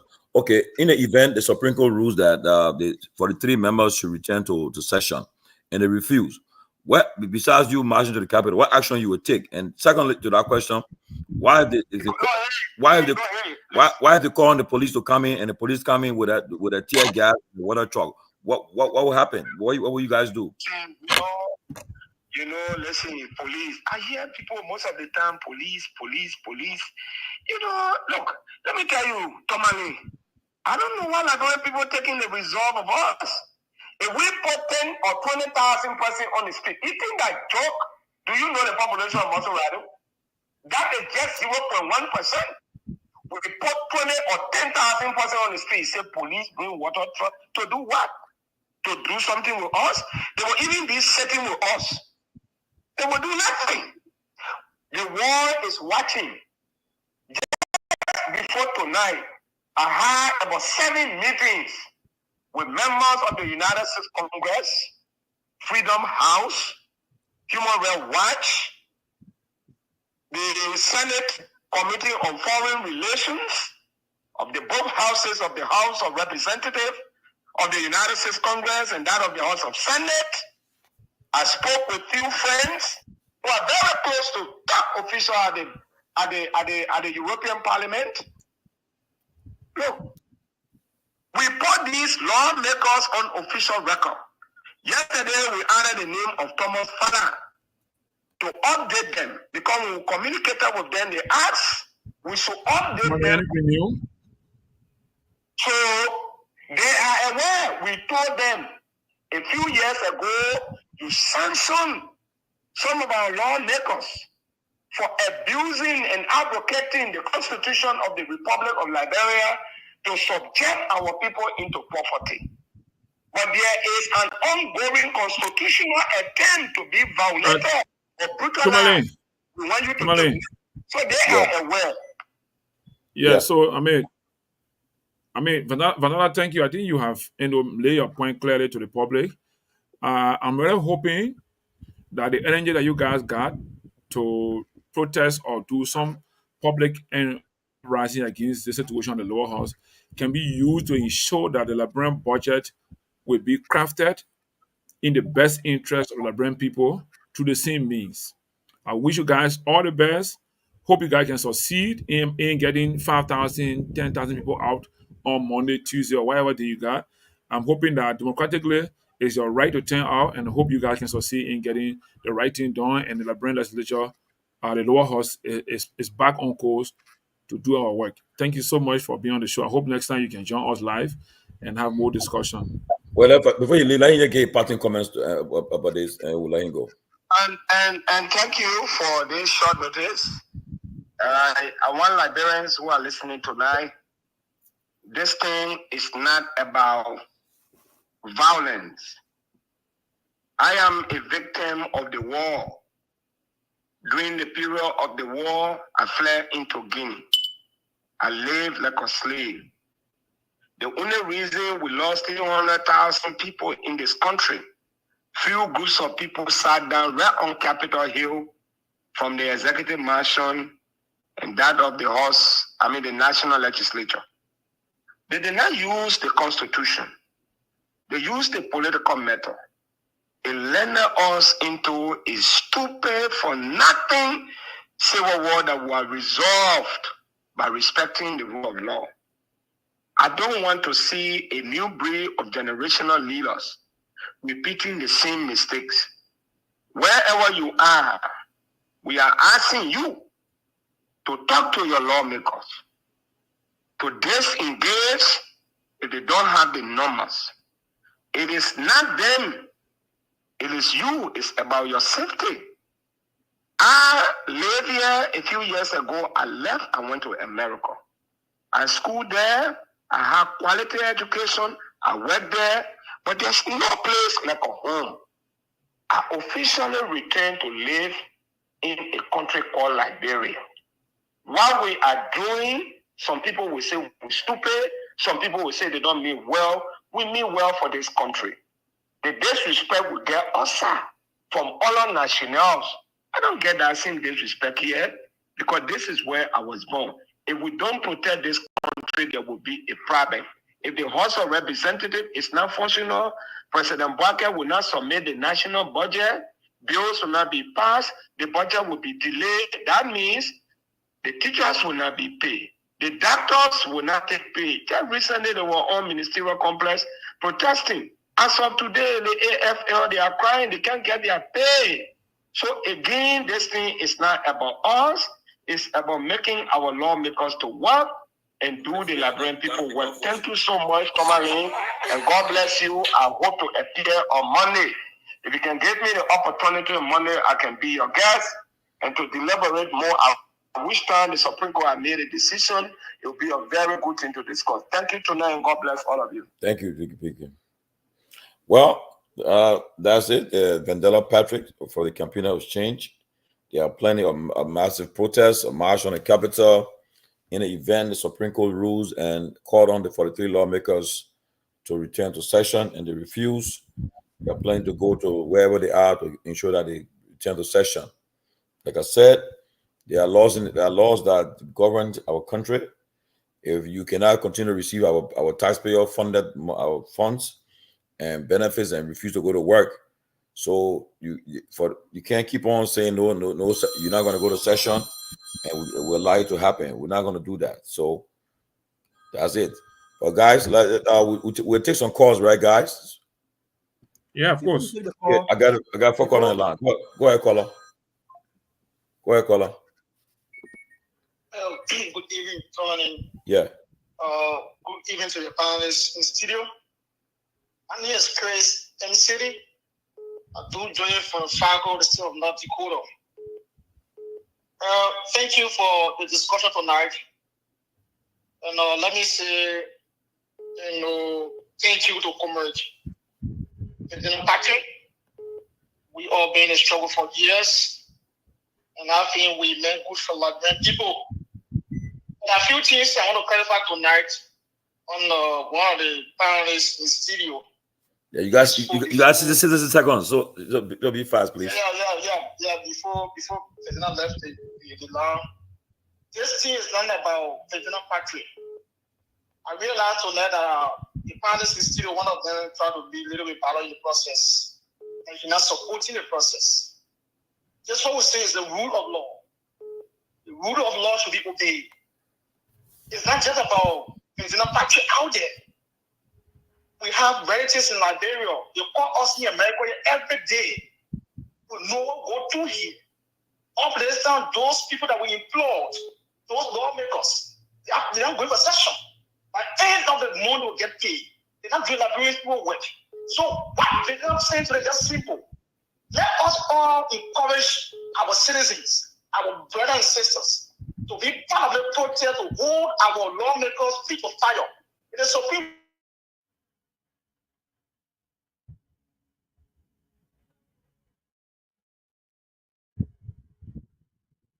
Here in America, we go to a law one way or the other. We should encourage our people back to be part of the protest. Okay. So we can demand our lawmakers because we cannot be breaking the rules, the Constitution. So again, that will be real in our discussion to the panel in studio. Thank you guys for the discussion, but will not be real to the issues that affect Liberian people. Thank you. Thank you. Robert, you were saying something earlier. Okay, another call coming. Okay. We can take calls. I just wanted to say, go ahead. One minute call on. 60 seconds, please. Okay, my name is Lawrence Snowden, and I call you from Minnesota. Yeah, go ahead. Hello? You live. Okay, thank you. I just want to support what Robert said. This is not a Bofonati Kofa. Okay, if I'm asked personally whether he has been a very good speaker in the wake of what all that have been happening in our country, Fonati has not been a very good speaker. He has sat in our country, and there were a lot of things that went on there. He did not say anything. He had played the cold shoulder kind of administration. Now, what I'm trying to say, the process that these guys are using to remove Fonati Kofa is what some of us are against. Too many, you can't have a group of people leaving their homes, responsible lawmakers, people that were elected, leaving their homes to go camp like one football team to a place and paying $200 per net in an economy where they say there's no money, people are unable to feed themselves. And you have people receiving close to $25,000 per person for the 3 person, and then go later in a hotel. That's a mockery, man. So the march on the Capitol is a welcoming news. We all support it. Thank you. Thank you very much. Wow, this march is getting momentum. It's getting momentum. Yeah. You guys got to be there too. If I was there, I would be there. I would buy water and everything. I think the guys who organizing the march, you guys just set up some means of funding so they can fund the march, buy water and something for the people at least. Go ahead, caller. Yeah, I don't think how you doing. Go ahead. You got 1 minute. Go ahead, 1 minute. The line's busy. I'm calling from Canada. My name is Upinja Tamamori. Timberland. for me, my advice would go like, bro, let the point, cut the point, all the horses, let the point, everything. Those guys fitting for us, we implore them. We the one that paying them. If they want to hold our country hostage, for me, my advice, I get the people, let them point their horses, let them point their cars, let them point everything on them, and let me see what to do like people. Wow. Keep the calls coming. People are calling. People are interested. Keep scoping. Look, people are the march is getting momentum. This issue about the people protesting is getting serious. But Johnny, don't laugh. June 7th started. I'm telling you. Yeah. Okay. Go ahead, caller. You live. 1 minute. No, Tomalin. Yeah. 1 minute. Thank you. Peter Lawrence Launcher from Massachusetts. So other people are calling from America. People put the money for the bottle water, the water for the people. So they put calling that from the US. So they will spend money to buy water to the people. Go ahead, caller. You live. Yeah, that would be a good initiative. Look, Tomalin, the people have played with off along. Yeah. You and your friend can sit down together. 2 of you are more dreading. As soon as you enter the hour, you become millionaire. Okay, they're doing all that. The people not complaining. But why they will leave the people job and go sit down to RLG and be camping Jallah to say they go and play some kind of football game on the Korea? They do something good for the Liberian people. And they can't hear the for BL. The money feeling now they can't buy beer for themselves. The people shouldn't engage into violence. Liberian people are not violent people. Liberian people that pledge they have a good life. But if you see every small thing the people engage into violence and frustration. Small accident occur. The people want to break something, they want to do something. That frustration. It's because the people up there not doing the work they're supposed to do. So many people just get out and sit down and go up there. When you look at somebody, somebody comes. When you interview them one-on-one, when you listen to some of them, like you was saying, the other man get there because they take a lesson plan and give it to someone who own a lesson plan no more big. Can you imagine? Just funny thing there. The other man saying he entered the hall very late when the committee, everything was already being divided. But up to now, for nothing, not giving any committee to chair. So he going to play there to be chair leader. He went there to several community that the way he represent people. Look at the type of thing now what the men said they want to remove somebody for.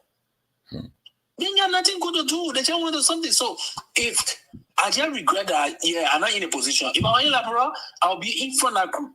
I will be in front of group and I will bring one lawmaker car and go to jail. Happily. Because this is frustrating. They're doing bad to the people.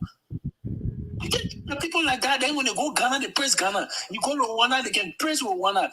When they travel, they go, they say other people doing good. When they come out, they say the country not doing good. How do they expect the country to do good when they will put there as leaders, not setting any precedents for the country to move, to look at and follow? This is frustrating. Thank you, guys. Okay, we got another call on the line. Caller. Oh, I keep taking calls. Studio, my bad. Call the numbers in the studio. Okay, so you can put your calls in 0777-285-961 to be a part of the closing argument here in Liberia. Okay, you can another call on the line. Go ahead, caller. On WhatsApp. Hello. Okay. Go ahead. 1 minute. I want to say thank you to my brother Robert and to you, Mr. Tomalin Josh. I support the march on the Capitol. Look, this is serious. Corruption has taken over that country. You even try to carry your friend to do business in that country because the law is breaking, so they want to corrupt you. So I support the march on the Capitol. And it's not about fanatical fan. It's all about the Constitution. Any country where the law is not respected, there will be no progress. Look at our country today. So we support it and we're asking the organizer to please set a cash app account. We will support it. Wow. Naturally. Wow. You see, you need momentum. Okay, thank you. By the time you come out on Monday, there should be a cash app setup. Okay. Go ahead. You live? Caller, you live? Hello? Yeah, you live. Can you hear me? Yeah, we hear you. Good evening, Talvina Cole here from Texas. Yeah. So, Lord. She can't change your whole conversation now. It's long overdue. Uh-huh. I'm glad to ask. Yeah. Liberian people are getting on, and it's about time that they stand up for themselves. I had a show on Tuesday about this. Not only I'm calling it on them now. Okay. The state capital or wherever those jokers, hustlers, pimps, useless lawmakers, I can't think. They need to go there and uproot whatever they got going there, because this is a form of abuse in every way. You abuse state power, you abuse state resources. We pay them to be in the House passing laws and doing the Liberian people business. So if you're outside of that and you still getting paid, then they need to uproot them for them. Whatever they need to do to uproot them from wherever they can pay, they need to do that. So I support the action. I hope they do it sooner than later. That's all I have to say. Wow. Thank you. Yeah. Tavia, thank you so We much. have someone on the line here. Okay, go ahead. Go on the line. Hello, caller. Name and where do you call from? Hi, Tomalin. This is Victoria. I'm calling from Minnesota. Hold on, Vic. Somebody on the line. Hold on. Okay. Sorry. Yeah, you say your name.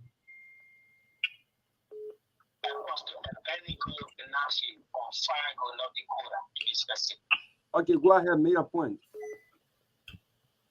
Okay, I just want to say thank you to all of you and Timothy as my friend and service down there. But I just want to come to I've been following listening, and I mean, my heart is broken. Our heart is broken. Yes, it's not a joke. As Timothy said, this is not a joke. The problem of that country from time immemorial, not that is come from the House of Representatives and the Senate. And we, the young people in this generation, should not sit back. Remember, before then, we were saying the Congo people is suffering the native people. So what can we say now? I'm going to say it because of our own attitude towards ourselves, our people are suffering. Come 2029, we must all stand up to make sure those guys that are suffering our people will not be voted in. Period. Thank you. And the struggle has started. Okay. And we support every protest in that country. I'm one of those to be on the list. All right. Thank you. Very much. Thank you, Robert. Thank you. Let's pray that thing will not be out here, but it has started. Okay. Go ahead. Go ahead, caller. You live. Go ahead. You live. Hi to everybody. This is Victoria. I'm calling from Minnesota. I want to say to my Liberian people tonight who are listening to this call, I want you to come out. Let us come out. Everybody, whether you affected or whether you're not affected, you should come out. We were in the United States. We are waiting to support. Thank you so much, Vanessa Patrick. Thank you so much for taking up this initiative. Thank you so much. We are waiting to support your podcast. Our number on the show. We will contribute for water, food, whatsoever thing you need. We will contribute. If you want all the whole thing, we will do it. We tired those rappers then. You put their damn car on fire, their houses. You put it on fire. We tired. We tired. You come outside. We are waiting to support. We are here. Your podcast our number there. We will spend the money. Thank you. People are fed up. People are fed up. People spend Hello. Yeah, name and where do you call from? 1 minute.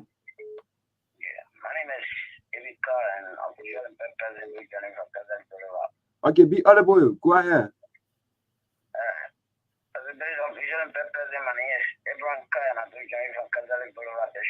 Thank you very much for the topic of discussion. But, these are some of the reasons for which sometimes I blame with the electric light. For the fact that the individual will just come to you and just give 2 cents or 5 cents, and then at the end of the day, to you, I'm going to do something for you people. But at the end of the day, when you vote for them, these are the things they do within the house. Removing the speaker, what really does it have to do with the livelihood of the people? And then, leaving a job, going to a hotel that maybe costs $1,000 US, spending a whole week or month. Wow, what is the benefit? What's the benefit? And the frustrating part, you have a president who should appoint those people to order to carry out a function,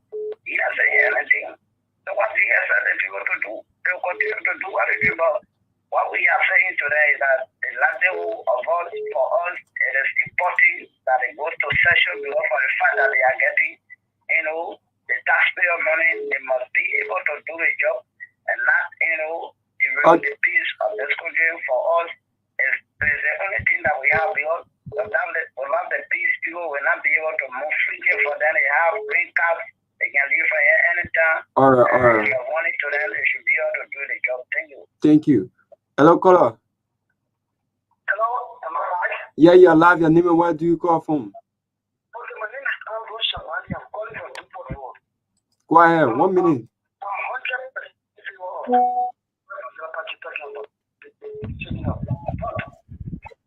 My fear is this year.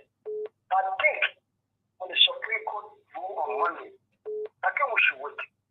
I think we should make it Tuesday. Because the Supreme Court is going to call for a conference on Monday. Let's explore a good case that we got.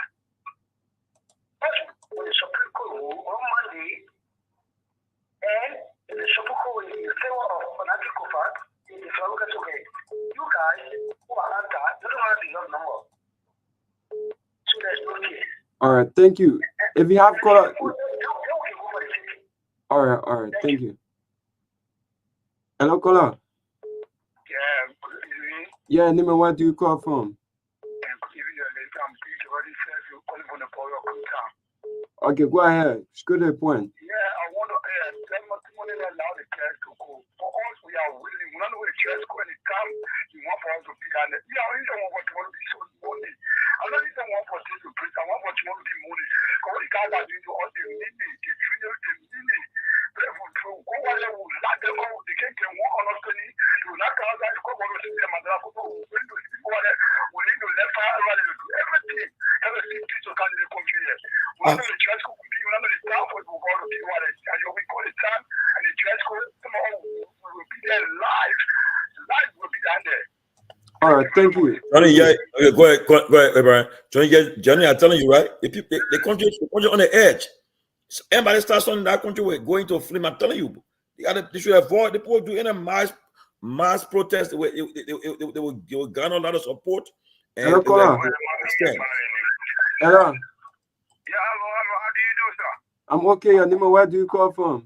Yeah, I'm okay. I'm this Blama Kamara from the Liberia Civil Rights Movement, and I call for around the Ghana's bill. Okay, go ahead. It's good to point. Yeah, thank you. While we were waiting for, I think it is time now, in East Liberian are working to ensure that they keep their government feet to the fire, because we can't continue to sit and wait election day. Election will not be able to change our country. We have to be able to have state in action. That's why democracy calls on our leaders to be able to do the right thing. We cannot get the constitution that gave us the power as people, which is Article 1 of the Constitution, and we sit and complain against those that we have been able to give them power to lead us as people. And then we allow them to just do what they want to do. Then what is the power that we have as people? So we should continue to take the next action to ensure that our country should run on the right trajectory, so that those so-called leaders who have just come to ensure that they better their life, they and their family, we should tell them, no, it is about bettering the majority life, not individual. Thank you very much for the opportunity to support whatever action from the Liberian Civil Rights Movement to ensure that we can do the Liberian people work, or we tell them to sit to their global horses, and we got issues to do the work of the Liberian people. Thank you very much for the opportunity. Okay, thank you. Go ahead. Yes. Yeah, 1 minute. Good evening, yeah. brother. Good evening to the studio guests and the panelists, man. Great show, and I've been following in between. You know, initiated by young Liberians, like the likes of Mandela Patricks and others. I think it's about time to stop this democratic mob like this. It is about time. I mean, you cannot have a group of people that everything that pertains to their well-being is being paid for by taxpayers. And the whole country hijacked. You know, let's retrospect a little bit, Tomalin. For those that was a little bit older to experience the 1979 West riot, these are the kind of things that culminated into that riot and eventually brought in the 1980 coup. You cannot have a group of people that's supposed to be making law for the betterment of the people, the citizenry, and they sit there and they abrogate their responsibility and take on the law for themselves that suit them. We can't do that. Because here's the thing, the very House of Representatives talking about today, constitutionally, they got a right to impeach a president. So are they saying that because they got something right, they could for the two, they could say somewhere and say, oh, today we're going to impeach President Guar and they impede the law? It's wrong. You have literally incriminated, you have indicted a certain speaker. And the man is telling you that I'm willing to get due process. What's wrong with that? And for you to go sit in a luxurious hotel for over 2 weeks, and literally, and like they sugar you guys from the hotel to Merrimack, and they come back at the behest of the Liberian people. And mind you, Tomalin, even the staffs that work for them, a lot of them are accommodated at our hotel. And the people actually, as they pay those staffs, why you guys are treating the country unjustly in this kind of way? It's about time that the people take to the street and demand the right thing to be done, Tomalin, and I holistically support whatever initiative people are taking. For the record, my name is Abraham Conner. This is unjust to the people. For those of us that were around to see the civil war in our country and what culminated to that civil war, these are the kind of ways that things started in our country. I was in school in 1979 in Calcutta, and we know exactly what happened. I experienced in 1979. I experienced 1980 coup. I experienced 1985 Guar in our country. What's going on in this place? Why are these guys to be so irresponsible? You have people that literally give for mattress, and today they live on that bed, they live on there at million years, at the expense of the Liberian people. And they are not conscious of those things. You understand, Tomalin? It's irritating and it's very, very annoying. It's about time that people take their destiny in their hands. Because I can tell you this, the reason, let me just quote on Tomalin, country like Burkina Faso and others, the guys operate on decree. I bet you're not going to have any lawmaker to tell you that we're going to make our own salaries in Burkina Faso and it suffices. This guy in Burkina Faso is right in 1979 and 1997, a vehicle. The president, 97 vehicle. He drives it around. Every day you see this guy, he's in a military uniform. But he's doing a lot for that country. He's running that country by decree. People need to stand up to this bully. These are bullies. They're not lawmakers, they are bullies. But again, thanks, man. Thank you. The Liberian people, look, this is getting serious. I don't take it for a joke.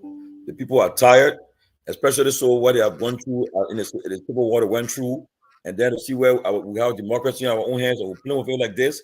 Well, few people. Can you imagine the country of 5.5 million people?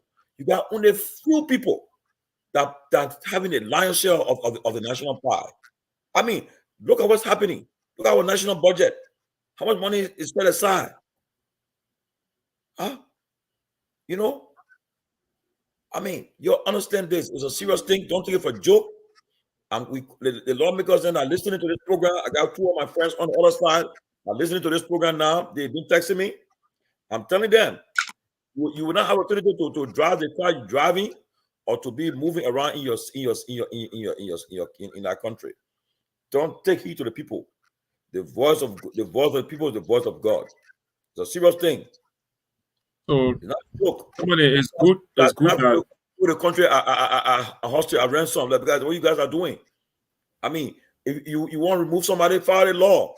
Instead, you go every day say you be doing it until you get it. For the night, it's not going to happen. So right now, the other side have gone to the Supreme Court. You guys got to follow what's going to happen next week. The people are serious. People send all the money to Liberia every year. I seen people that are calling on you guys to take heed and act accordingly because they will support it. They will support it. People will support it with the resources. This thing will give momentum. It may be bigger than June 7th. It may shut down the country and everything may be. I'm not trying to scare people. I'm a student of history. I've seen what happened in the country. I've witnessed a lot of demonstration and protests. You guys got to understand that people are tired. People are calling. They are tired. It's not about any political party or individual. It's about the country. It's not fair to the people of the country to see you guys brandishing money in front of the public view while people are suffering. Every day, all of us on the call, every day we get calls from people to help them to pay school fees, buy medicine, and so forth. It's not fair to the people. Go ahead, guys. Let me jump in, Johnny. 1 second, because I gotta go. I'm sorry. After this, I gotta be out. But I think that I agree with every caller, and I don't even know their political affiliation. But this is what, as a country, I think this is what we should try to embrace, right? There's this one question, Johnny, I always ask is, as a country, apart from politics, what brings us together? And at one point, I thought that soccer did. To some extent, it does, right? There was a time where Lone Star actually brought us together as a country, where you saw Liberians of different ethnic backgrounds, different political affiliations, would turn out and support the country when the country played. There were players who did not believe in politics, some who had their own personal political views. None of that actually mattered, right? The fact that Liberia, the flag of our country, was represented, we were all there to support. That situation have kind of dialed down a little bit, and I understand why.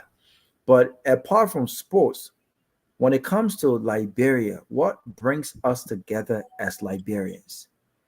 And the reason why you see more folks out on those stadiums, for instance, when it's a counted meet rather than Lone Star, is because people clinch more to this tribalism in our country. And when you look at this government, I thought that Joseph Boakai, given his experience, would have come in and changed that narrative. He's done the total opposite of that. But we need to stand up as a country when it comes to these issues. What brings us together? One thing that should bring us together, I think it should be the law. No country can function without some sort of law, rules, structure.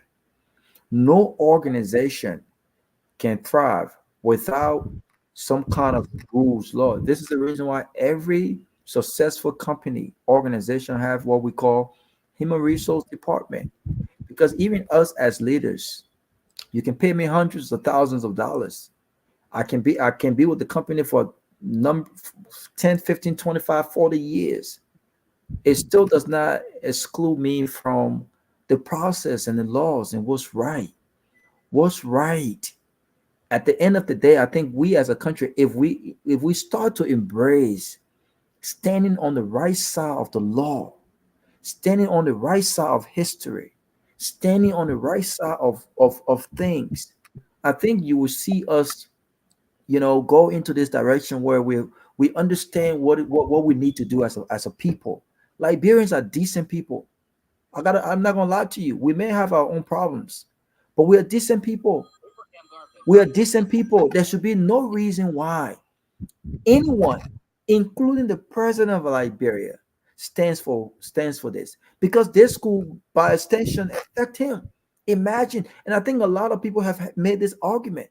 Imagine if these lawmakers were funded to impeach the president. The Constitution gives them the power to do so, Johnny.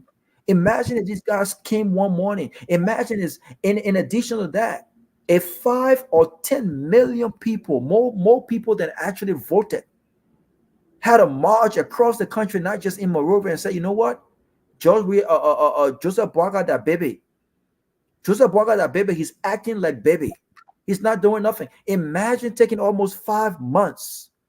I know we didn't touch on this issue, but imagine taking 5 months, Tomalin, 5 to 6 months to make a decision on LDEA, on a major entity in your government.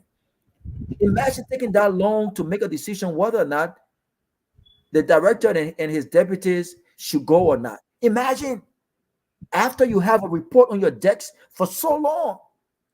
I'm not shocked. We spoke about these concerns during the election, that Joseph Boakai just did not have the ability and the political will to make swift decisions in the interest of our country. Why would it take so long for a leader to decide on who goes and who stays at such a critical institution in the government? Why? All of these speaks to Joseph Boakar's leadership. We spoke about this. Joseph Boakar does not have what it takes, and this is not hit. If Joseph Boakar does well, I will be the first one to say Joseph Boakar has done well. I'm still waiting. But the truth of the matter is, if we have not seen what this president can do, if we had not seen the strength and weakness of this president in 9 months, almost a year, then I don't know what you're waiting for to see the abilities and the inability of this president. The truth is Joseph Boakar does not have what it takes. And so Liberians, we must stand on the side of the truth. This is not about fanatic kofa. The law is the law. And this is the reason why I push back on Patrick. And I hope when he comes on Monday, we can expound on this. The Supreme Court is expected to rule as per the law. The Supreme Court is expected to back nothing but what aligns with the laws. The laws are very clear. 49. Without 49, you are required to show up to work. Until you get the 49, you must show up to work. You must show up to work. And if these guys cannot show up to work, they must be gone. Enough is enough. And people keep saying, this is all fanatic must resign. No, Mr. Speaker, you must not resign. You must stand this fight. If we must put financial, we'll support you. We will support you. But this nonsense must stop, Johnny. This nonsense must stop. These guys must be protected of the laws, and if they refuse to do so, we must force them to be protected of the laws, or else they must leave us alone. Can you imagine this? They must stop. And this is our position. This is our argument. It's not about fanatic kofa. It's about once and for all bringing an end to the illegal and unconstitutional removal of speakers for political reasons. There's politics and there's a law. You can't confuse the two. And as a lawmakers, if you cannot respect the law, you cannot influence politics. This must end, and this must end now. And we must stop there. And so to the organizer of this event, before I leave this line, I must say to you, what you are doing is commendable, but don't confuse the public. I did not like the fact that Fandela Patrick stated here that he will just respect. And look, the Supreme Court is the highest decision, whatever in our country. We must respect them, but not at the detriment of disregarding the law. And we do not anticipate that the Supreme Court will rule on anything that does not align with the law. And so if the Supreme Court on Monday rule otherwise that contravene the law, we must speak against the Supreme Court, and we must say we cannot respect that. But at the end of the day, these lawmakers must go back to work, or they must leave us alone. Period. Fanatic kofa, you are the speaker until they have 49. Tomalin, 1 second. George Weah. No, you got more. Second, take 3 more minutes. George Weah, CDC. How many times have I called you? I have some very important brothers in CDC. I have some very important friends in CDC. And I must say right now, I am not going to max my words when it comes to what happens to the decisions as the political institutions when it comes to Thomas Falah. You must expel Thomas Falah. You must expel Thomas Falah. Thomas Falah and those lawmakers who have decided to disrespect the party's institution, especially when it aligns with the laws, the action must be taking place. You cannot continue to protect and shield Thomas Falah when he has, beyond all reasonable doubt, disrespect the party feelings and the Constitution. Thomas Falah must be expelled from the party, and let's see what kind of influence he has. Thomas Falah is a disgrace, and he must be treated as a disgrace to not only CDC but the nation. Thank you. Okay, so, I have on the line. I want to line the vice president of the University of Liberian Student Union, Abraham Gapen, and he want to say something to the Liberian people. Mr. Gapen, you are welcome. The closing argument, and you are live. You have over 2,000-3,000 people watching you in relation to your radio and YouTube and Facebook in all of Liberia. Go ahead. Yeah, let me first say thank you. Thank you, big brother Tomalin. Yeah, thank you for all that you do for the motherland. And I can assure you that we, as a country, we will pay you some days. this process has already been in the consummation process, because today we make some rounds. We visited some soup kitchens across Monrovia, and then our people are in high spirits. I think you saw some of the footage to you, and you can see from what happened on UMU campus today, the guys are really coming up in their numbers on Tuesday. We visited some forums, and then it will interest you to know that some people were asking, what is our reliance? We told them that we are using the constitution, the organic law of our country, the 1986 constitution, as a reliance to pull out the crowd, to pull out the Liberian people on Tuesday, this coming Tuesday. We stated a few articles. We quoted Article 1 of the Constitution, which is says that all power is inherent within the people. And if you go a little bit down, look at one of those letters, because if you look at the article, it's kind of splitted. They also say that all free government is instituted by the people, and the same people can alter those governments. So the Liberian people will be going to alter the entire legislature. We are going to tell them that we put you here and you came here directly to work for us. So because you are here to work for the people of Liberia and then you are making fun, you are not ready for business, we are going to replace the entire legislature on Tuesday. For some of us on Tuesday, we will be called honorable men, because we are going to replace those people who seem not to be doing the Liberian people job. So for us now, we have left the negotiation process already, because we believe that we have graduated from that process. And this is the time for the people of Liberia businesses to be done. And also we will call on the president on that day. President Boakai will be calling upon him to send a budget to us. Since those guys cannot do the work, they cannot understand each other, we are going to do the Liberian people work. Like we promised the students of UMU when we shall have taken over official at the Capitol building this Tuesday, we are going to declare free school, the thing that the former president was declaring around. Though he did not do it in a holistic fashion, he only did it with public universities across the country. We are going to declare free school across the country. I mean, all private, public, everybody, we're going to do it for them. Well, Mr. Gampe, let me interrupt you. Okay, your critics, there are people that are saying that the last time the president was visiting University of Liberia campus to declare the PhD, to launch the PhD program, you guys declare him unwelcome to the university campus. But yet and still, he went on campus and nothing happened. People are saying again that you guys are saying that if the people don't respect the Constitution or the Supreme Court ruling, you guys will take over the Capitol. Why have they deployed the police to come and disperse you guys? What will you guys do again? But let me say, Big Brother Tomalin, you have a police is killing each other for chicken feet. Yeah, let me put it this way. We have a police, a very serious police. I don't even know their function. They are not citizen friendly. People parading the streets telling you that the police is your friend. The police is here to protect lives and property. But the same police is there killing people. The same police, we were marching up Capitol Hill the other day. We wanted to use the executive marshal route to go on campus. The same police, through a negotiation process, were firing tear gas. And then we were dispersed as a crowd. We had to, fire our way out because we were not in our numbers. But we are assuring these people that it is not just the students of this country will be in the streets on Tuesday. You will also have the young people, the Yana boys. You will also find the Keke riders. You will also find our mothers, the market.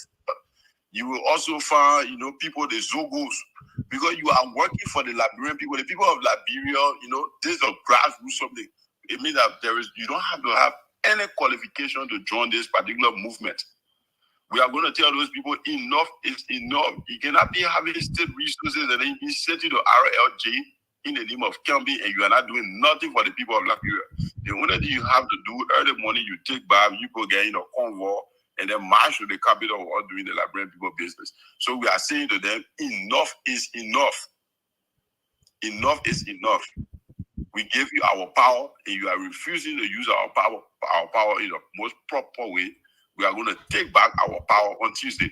So we are waiting the police for whatever that they are planning. We have a backup plan. There will be a lot of unspecified actions that will take place of Capitol. We can show the police. Okay, another question. In the past, I know you guys are different generation of students, but in the past, when these protests were planned and organized, the people in the government would infiltrate your ranks and file to lure people into to defect.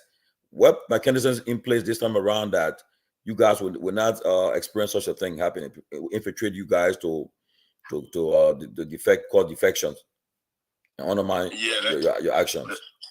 Yeah, with this, I can show you our intelligence bureau is intact, and the guys, like I said, we all are watching the situation across the country. Can you imagine a student grouping within Garguah County changed their lawmaker the other day, boo him for the decision that he is taking at the Capitol building? So the message is actually resonating with the young people. You know, one of those days where we never had internet and other, where globalization have not hit our country, where maybe before somebody gave you information, they got to put somebody on a bus or on a taxi to move from here, go Garguah, or the road is kind of damaged and all of that. But now people are watching things live going on at the Capitol. They know that they elected their people, but the people that they elected, they are very, very unqualified, very, very indisciplined, people that are not ready to serve this country. So the young people, sometimes one of the presidents asked today, they said that where we're happy to former Speaker Jallah, where I was, we're happy to former Speaker Snow. Those were the questions they were asking. I told them it was not my generation. And because it is our generation and then we are leading the charge, that's the reason we have decided to take serious action against it. Those student leaders at the time, they chose not to take any action. But for us, we are not going to let this slide. So we will be in the streets beginning Tuesday. We will be there. So and this is not a process that they should take lightly. So what's the only thing that can stop you guys from carrying on this protest or this march? What's the only thing that can stop you guys? The only thing or the only person that can stop us is God Almighty. Because we can show the government that there will be a total political tsunami going up Capitol Hill this coming Tuesday. We can show them. Wow. So on Monday, you guys can come. You guys can join us in studio. So we can talk more about this protest or this march. You got any parting words before we take leave for you, Mr. Gapen? Yeah, the only thing I want to say is, let me say thank you to the people of Liberia, and we are hoping that they are mustering the courage to go and do due diligence to themselves, because it is the Liberian people that is being affected negatively. It is their constitution. It is our constitution that is being disrespected grossly by those individuals who think that they are bigger than the constitution. So we say no to them, and they should get ready as we march on the Capitol this Tuesday. A luta continua, the struggle continue. Thank you so much. That's the voice of the Vice President of the University of Liberia Student Union, Abraham Gapen. They are planning this protest march on the Capitol on Tuesday, and we're looking forward, because this Tuesday is the reason why I think Tuesday is because of the session. Lawmakers are expected to go to session on Tuesday.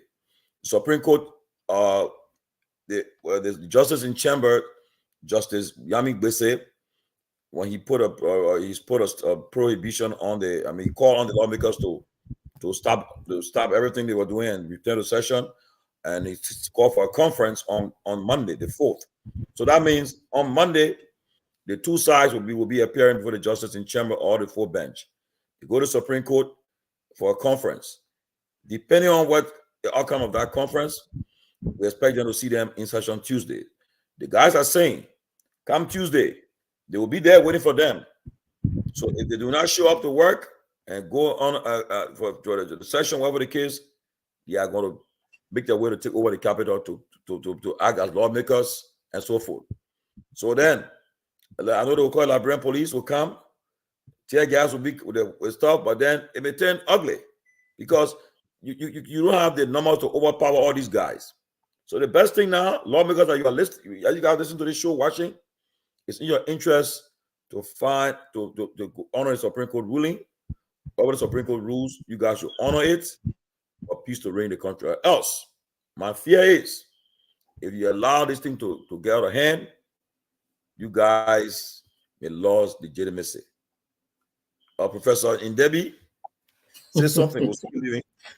So, Tomalin, thank you. And, let me appreciate all the callers. Receive 13 calls, 3 from Liberia, 10 from the US. And out of the 10 from the US, we had 2 females. But generally, all the 13 calls, are outing, pushing for citizens action, mass action, comparing their legislators or their representatives to come to work. That is democracy. No one should condemn them. Nobody should stop them. It's part of the democratic process. They should be allowed to voice out and speak to the people. I will advise them not to get violent. Go to the Capitol building. For me, I believe they belong to the people, at the people's house. They should go there and give their position to the deputies, because the people are the employers and they are the employees.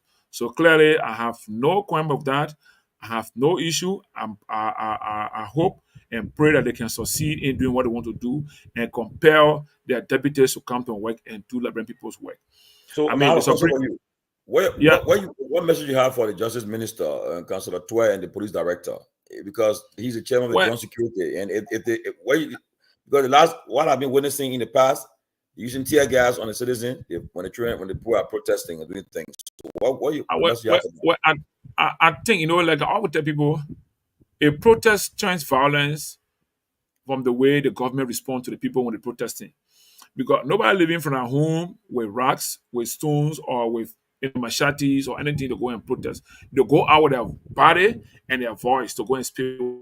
Sometimes the response of the government agency, the police, and everything, that it is their response that can create the violent situation. So I would advise the state security leaders, if our people want to march on the Capitol building at the legislature, at the legislative headquarters, they should be allowed there. The police also should stand by to provide protection for them. Because what if there is a counter-protest?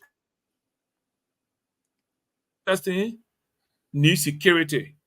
So if there's a group that will come from the other side also that want to counter the other group, we have to have police to ensure that the place is safe and secure for everyone. So I will advise our state securities, please ensure that everyone that goes out there on Monday or Tuesday, whatever day the protest do what, they should be there to provide security protection for them. They should not use tear gas against them. They should not use water cannon or whatever, except where it tend to the point where it turns violent, where other peaceful citizens are victimized or are affected by the process. Other than that, they should make sure that people are safe and protected to protest. Because, like I said, protest is a part of the democratic process. Is a part of freedom of expression. You understand that? So let me say this to all of us. Like I always say, that being a political house, the Supreme Court were out. That's what I want to tell Rabbi, even though he left. Supreme Court is the one that is responsible to interpret the law. So we cannot preempt Supreme Court's decision. We can just discuss things, right? Their role is to interpret. So whatever they interpret in this instant case, let us not forget it will be used as precedent for future situations like this. So I'm hoping to see how we interpret Article 33 that says where there is a lower number, they shall continue to adjoin, and a lower number, and they'll compare the other guys to come to section. That law, I'm sure the people who petition Supreme Court are relying on. And it is that law I'm assuming Supreme Court will be interpreting. And I believe that law is ambiguous when it says the lower number shall compare the other group to come. So they should make it clear, compared to court action or compared to this. So this is why I expect Supreme Court to be interpreting to us. So they will interpret that law to us. And for that point, the thing will be known the way it is written in the Constitution of Liberia. So let us all follow the rule of law I like the way they want to court. Supreme Court should take the action. And one thing I also understand, the fact that the other group accepted the Supreme Court's communication to have a representation on Monday, that means the rule of law is taking its place, right? So Monday, the two parties will appear in front of the justice in chamber. And if they argue on their positions and the justice in chamber passes a ruling, and that ruling does not satisfy any of the parties and want to take it forward, then they will require what? A full bench. The full bench. To sit. They will require, they will require the other four justices to sit alone now with the current justice to sit on the matter. And since this is crucial to Liberia, I assume they will not delay. If the ruling that comes out on Monday does not satisfy any of the party and they want to have a full bench, the full bench, I want to also appeal that this full bench may have to sit in the next week to ensure that the thing is handled and resolved finally, and whatever comes up becomes the final. Because, like I always say, the interest of Liberian people is not what you guys are doing. And, just a little bit, I really think that Speaker Kofa and the leadership did not see the light or did not see the sun coming. You can remember, like I always said, a few months ago, Yeka kept reminding the body that there is an attempt to remove Speaker Kofa. And Speaker Kofa himself, Yeka is not saying anything serious. I mean, we are in good relationship. The body is moving correct. You can say that diplomatically, but you also know the reality that they want to move you. So that's when you should start using his leadership skills to immediately begin to dilute that process. Unfortunately, he was unable to dilute it, and today it has come to the fold. However, I wish everybody well. I hope and pray that they can resolve this matter in the next few days and let continue the work of Liberian people. We have a lot to do in this country. We have a lot to do. I mean, I feel so bad that we have wasted almost 10 days or so discussing a thing that is of no issue. It should not even come about. But however, we are here. And again, Liberians, the people we elected, they are showing us their quality, what they worth. We should see it from here. We should begin to mark them. Right? Based on what we understand, we should begin to look at them. Look at the way they are behaving. Look at their actions. And next time when we're having election, see more, investigate more, and know who candidates are. A man come to you with a truckload of zinc, truckload of this, and you say you follow the man. The man comes in the place, or woman comes in the place, their action doesn't even represent you. That voted for them. So, I mean, let me say thank you to everybody. Tomalin, thank you so much for taking your time off. On Fridays in Monrovia, it's not an easy evening, but because I've tried to make myself committed to this show and make sure I got my data on time, because I'm a person when I start doing certain things, I find that's an obligation. To be friends sitting here, my man, right now, I'm missing plenty out there. My man, they're calling me, but I can't go. Right now, I should be on my way to Maryland. I got a funeral tomorrow at 10. I should be on my way. But let me appreciate our viewers have been following, and I really hope tomorrow we'll try, like I said the other day, we'll try organize our time so that at least 15-20 minutes somewhere we can pick some of our viewers from the Facebook page, get them time to come on the show and say something, because we all own now. Our viewers, they are taking their time, they are putting their data, so we have to really respect them and give them at least 2-3 minutes to come and say something too, and then be a part of the show. This is a collective thing. Let me the show number one democratic forum for Liberian people. Thank you. I just got a commendation from my boss, O'Neill Roberts. He's my boss at True FM. He said, good show. O'Neill, I acknowledge it. Thank you so much. But guys, on Monday will be a big one. We're having the campaigners of change will be in the studio. The also guys will be in the studio. They will be preparing for talking about the march on Tuesday, the protest. I'm saying again, the guy just said, the only thing that can stop them now, only God can stop them from carrying on it. But it's important. I'm calling on all those involved to ensure that they pay attention. For the last almost 4 to 5 weeks, you guys are held Liberian people hostage in a sense that you have refused to go to work and you are enjoying taxpayer money. And to hurt the people more, you guys are at the RLJ Hotel. I slept there before. I've been there before. At $200 a night. Who paying that money? Okay? And you guys have been there all that time. How the people are feeling? People feel hurt that you guys are taking advantage of them.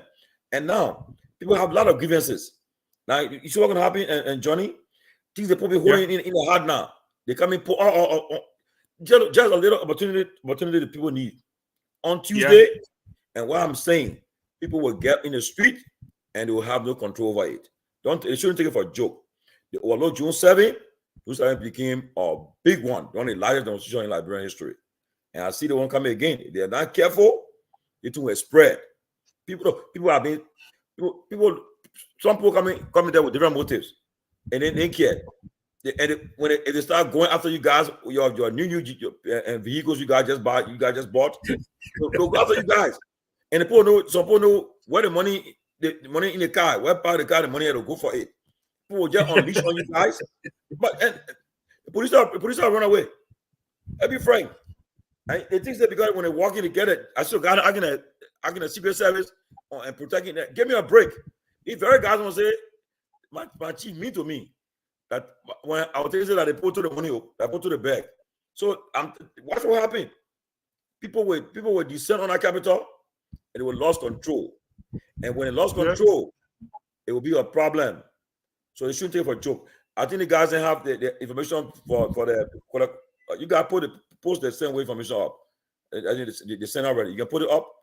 Yes, you won't contribute towards the people who protesting. I think they sent already. You can contribute to that means when they come on Monday, they will emphasize on it more. But you can start already. My bad. You'll put the information up. Tomalin, I want to appeal to you guys if it's possible tomorrow. Next week, maybe we can start with Mambete's son and Abu Kamara. We can let them come on for like maybe 10-15 minutes to be a part of the show next week. I interpose no objection. What they do, they can reach out to me or reach out to you, give me information, we'll get them on. Okay, I see here the guy here. There's the same way information for the campaigners of change. Mohammed Gandhi Kamara, there's the information there. The number is there. You want to help them to buy water for the protest? Yes, information, you can send it and through that information. And the guys are serious. They want to come. They say on Monday they'll be here. They will talk about the protest on Tuesday. And I'm telling you, when people are saying this, don't take it for granted. Don't overlook it. Because right now, just imagine, a few months ago, when you talk about protest, Liberians will call and say it's too much. But now, the response you're getting from people in the diaspora, you have people who send their money every day. People send money to Liberia to pay school fees, to buy medicine, to help people with their visa processing. Everything, the people send money every day to that country. And they see the people they see the people put money in the country that they elected. Just 10 months. You guys already engulfed in corruption. People seeing what you guys are doing already. And you guys are taking it for a joke because people are not taking action on you guys. You guys, what's so happening in Senegal? The citizens outran the people from the capital, the parliament. Okay? And at the end of the day, the president ended up sacking a vice president because he said, I think you are behind the protest. Whatever the case might be. You guys, don't take it for a joke. For me, I'm saying it because I'm a student of history. In Liberia, I was a little boy, but I remember 1979 protest, the Red Riot. I remember the LU students when President Dawson sent the students or the military on the campus. I saw what happened. Let me give example, Johnny. April 6th, right? April 6th, I will take it for a joke. Were there in the town that I look that night? I think that night I saw Kroma, Taylor, I think Bole. They were going to have council or state meeting, whatever the case. When I look, when we came from Pinsway, when I got around Cinco era, in less than an hour, I saw people brandishing weapons, hanging on cars. I said, oh, the thing that changed. There was a complete breakdown of law and order. The ECOMOS troop, they retreated to the barracks, and Liberians were left to kill themselves. When they got tired, before the people intervene. Our fear is there are many weapons in our country that have been that you cannot even find. It is in secret. You can never tell. People in that place. Why do you think armed robbers can carry on armed robbery in the country? Where you getting the gun from? They put a gun, they put it in there and go away. People just wouldn't alternative to give them opportunity to come and start causing trouble in the country. Gotta be very, very careful. Gotta be very, very careful. Very careful. So the people watching the show, the people listening, and they go to our True FM, It's on radio station live. They all over the country. They people listen to it. You guys better take heed. Your days of being honorable will come to an end if you guys don't act accordingly. You guys are taking the Liberian for a joke, taking it for granted. It's about time that you guys take the people serious. It's unfair to the people. I mean, you see the people. We are the 8th poorest country in the world. But all people that are making this kind of money, and then they're bullshitting the people. And when you see that, I've been watching the video of the week. When they come in convoy to the Capitol, coming to bluffing, walking, bullshitting, coming to work, kind of taking picture and showing off. The press running behind them. Oh, I mean, they feel good. People running behind them. And this one, I mean, it's too much. It's too much. Okay, it's too much. It's but time people and take the laws in their own hand because what you guys are doing to the people. How can you for 5 weeks? The poor action is in line because they are the employers. I mean, I got no issue with that. The employers have the right to hire and fire. So you were hired by the people through their vote, and they also have the power to fire you when you don't serve them according to their desire. So, and they have to come down and make that point. The first thing they have to remove, they come and tell you to go to work. We're saying to work. So if you don't work, they have the choice to decide what they want to do with you. You know, I mean, to be frank, like I said, I have no issue with people action because it's democratic. I wouldn't say there. Well, the right to protest. Protesting because to say it's undemocratic. And one thing is that people normally define protest as violent. I would have to try to discourage. Protest does not mean violence. Protest does not mean shooting gun. Protest is a sign of freedom of expression, freedom of speech. That is why most of the democratic communities, they always have squares where people should assemble to express their grievances, their concern to their people.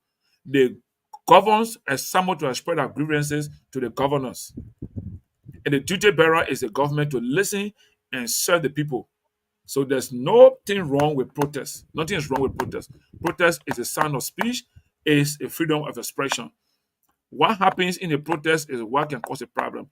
And if the government does the right thing to provide them the security and guard them and then make sure there's no violence, yes, they should go to the Capitol building and tell the lawmakers, tell their employers, their employees that they have to go back and work for them. If they don't work for them, they have the next course to do. It's democratic. Nothing is wrong with that. It's democratic. The people right. And one thing I will tell you again, people should understand. I was telling people, times are different, right? 1990, when the crisis came in, you saw what happened. At that time, Ghana was under a military leader, Rawlings. Nigeria was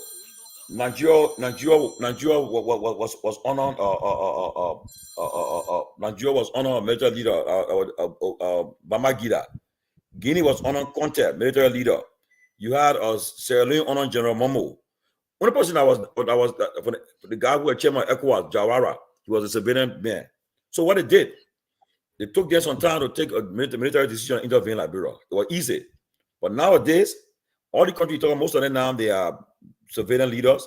Before they take action, they got to go through the parliament, and before they approve them, their budget will come. So right now, it's not, people think when they say Liberia in trouble, they put just rush there. No. That's why it's important we take care of democracy we got, our high MPs. You know, I know what we went through. I mean, it's now a time for people to play game with the people's lives. Got to get serious with the people. Can't be. I mean, it's not fair to the people, man. The people are about to have Christmas coming, holiday coming. We're in November now. People want to pay. People want to enjoy the holiday season. Holiday season. You cannot keep on putting the people's lives in jeopardy. What is that? I mean, it's not fair. And these guys, it's not hurting people. When the people talk about the money that the people were distributing a few weeks ago. I mean, the other man, they want to call it Colette. They say he telling the people, say he called the friends, say roll. Only because the man took the money and ran on the car with it. I mean, can you imagine Johnny, you in Liberia there, $50,000 cash? Johnny, you're not joke. Well, that money, oh. Look, that's what money now. You saw the police officer fighting for chicken bone. They said they were fighting for chicken bone. What is it? Chicken foot? 15K right now. 15K, because my approaching. I mean, and then they said when you do it, when you carry on the act, we give you the balance 10,000. I mean, hey, you know what happened too? No, One thing I'm afraid. But Johnny, one I'm afraid of too. Don't forget now, the people that poke us Zogos, don't mind you. They can listen to in Liberia. I saw them with a radio. Then listen to the talk show. Then we'll be having. They listen to it too. And I can bet you. You're telling your friends, say, you see, they put the high protest. We gotta go join our protest. That was it. They put the organizer. They have good intent, but there is the protocol Zogos there. It was okay. Don't wait. I will pick chance to go there now. The minute they said everything open, they will do their own stuff. Look, I remember during the election, Reagan election, I was in a rally. So, Costa and King Osa, we King Osa together. One alone, my man. You know what they did? They said they have a ring around us and to protect us. Johnny, Johnny, my money in my pocket was gone. My cell phone was the mistake I made, right? Oh, I made a mistake. As I put my cell phone, either gave it to one of my guys. I had a cell phone in my back. It was gone. The money in my pocket was gone. One of the I grabbed it, hand on my pocket. I said, what's your pocket? I mean, I was squeezing hair. He managed to slip. These boys take advantage of everything. It's not a joke. These guys the guys are smart, man. They will infiltrate that. Some people will infiltrate that the guy saying, like that. Alexander Boniface, Emmanuel Hayes said, those Zogo having secret meeting, how to jack and hibernate for one month. Let me put it there. That's true. That's true. Look, the people right now, they listen to the program. They say they will all gather to the capital there too. They will join the people when they think get out of hand, they will get involved. And some of them, they after what a lawmaker kind of after what they will get from all of that thing. They try to put hand get on the lawn because then get their cars and take over.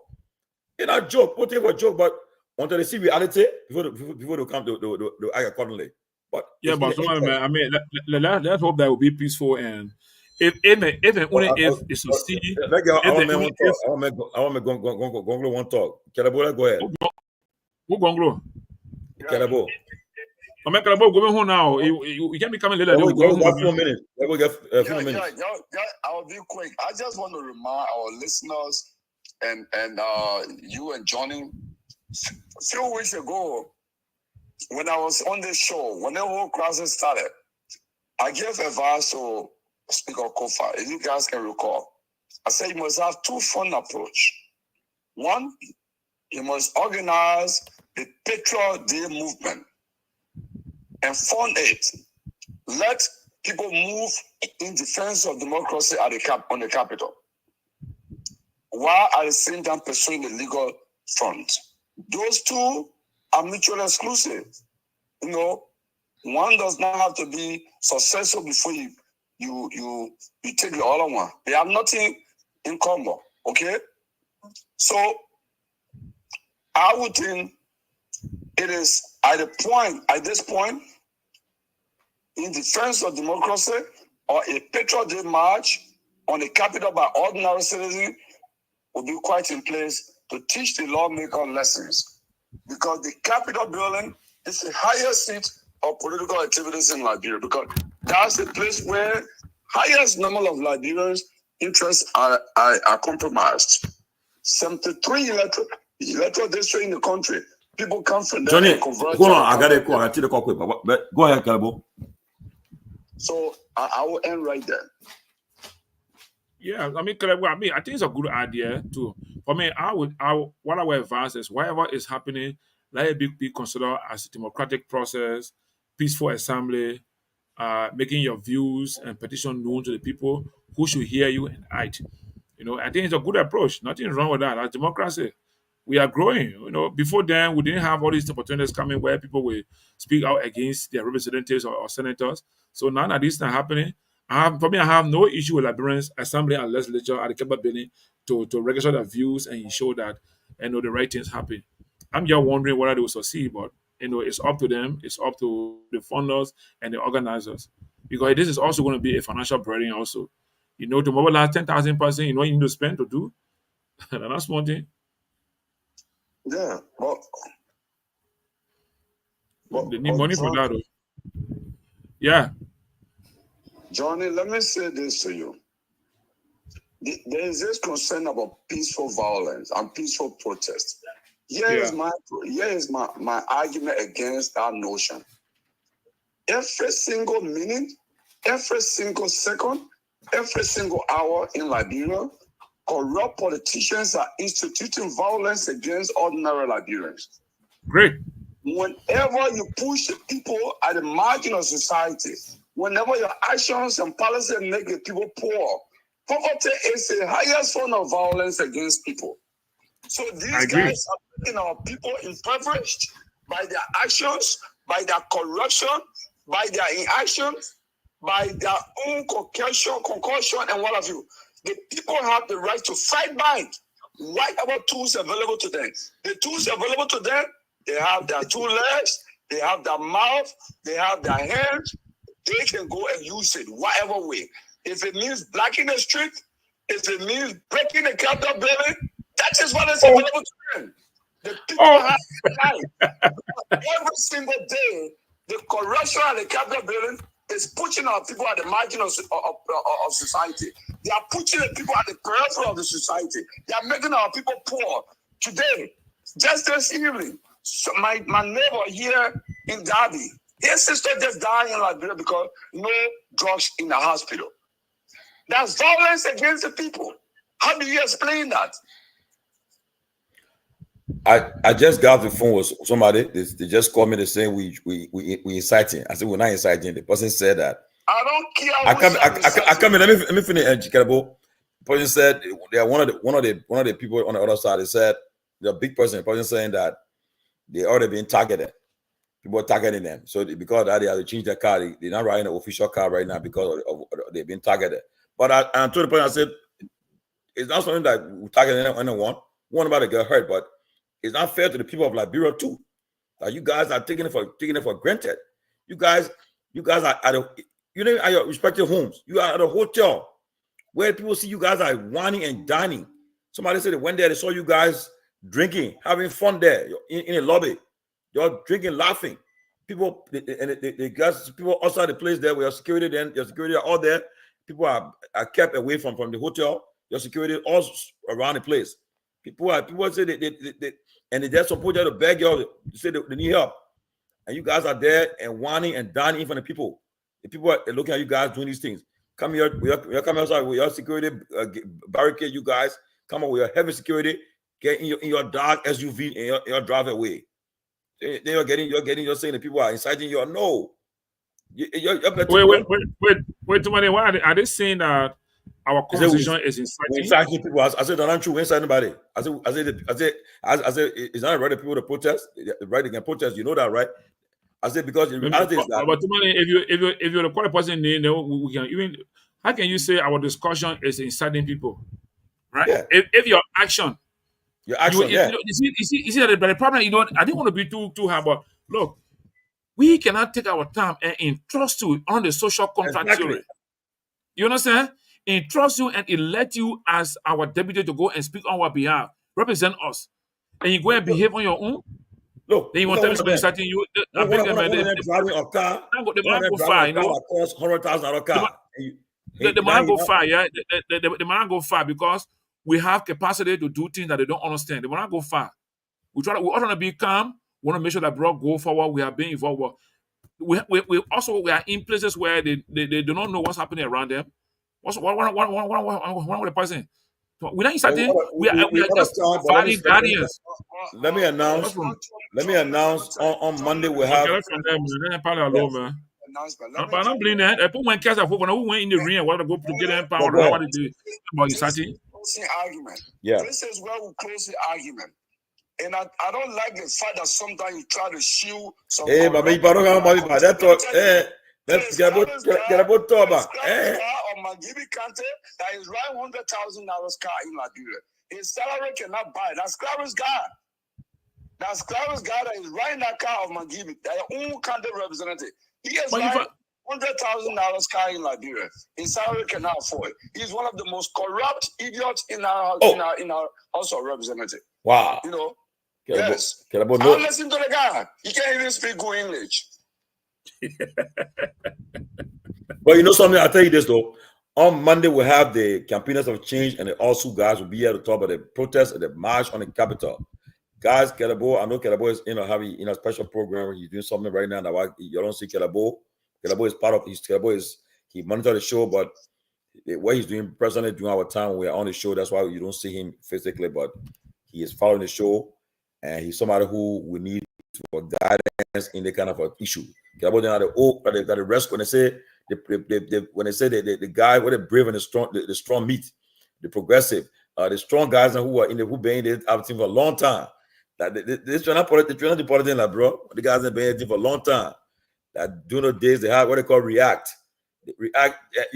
Johnny, you ever react? My man. I don't want to tell you because the one man, maybe as a young boy, someone maybe Johnny, people for them. They will come out with issues. They will put it threats. There's so many see how executive marshal and say, how did I telling you, somebody almost used me to carry paper for them. I thought what begin. Okay. The guys react. The guys yes. Anyway, that's it, my man. But look, let us show our people that look, they are not law and gospel, in this country. They have to be law about it and ensure that Liberian law prevail. And they should not put fear anybody here. Nobody inside anybody here. They are the cause of what's happening. They are the one. They should not even put themselves into trouble. It's easier to have anyone there, and place honor. A difficult condition that will not understand.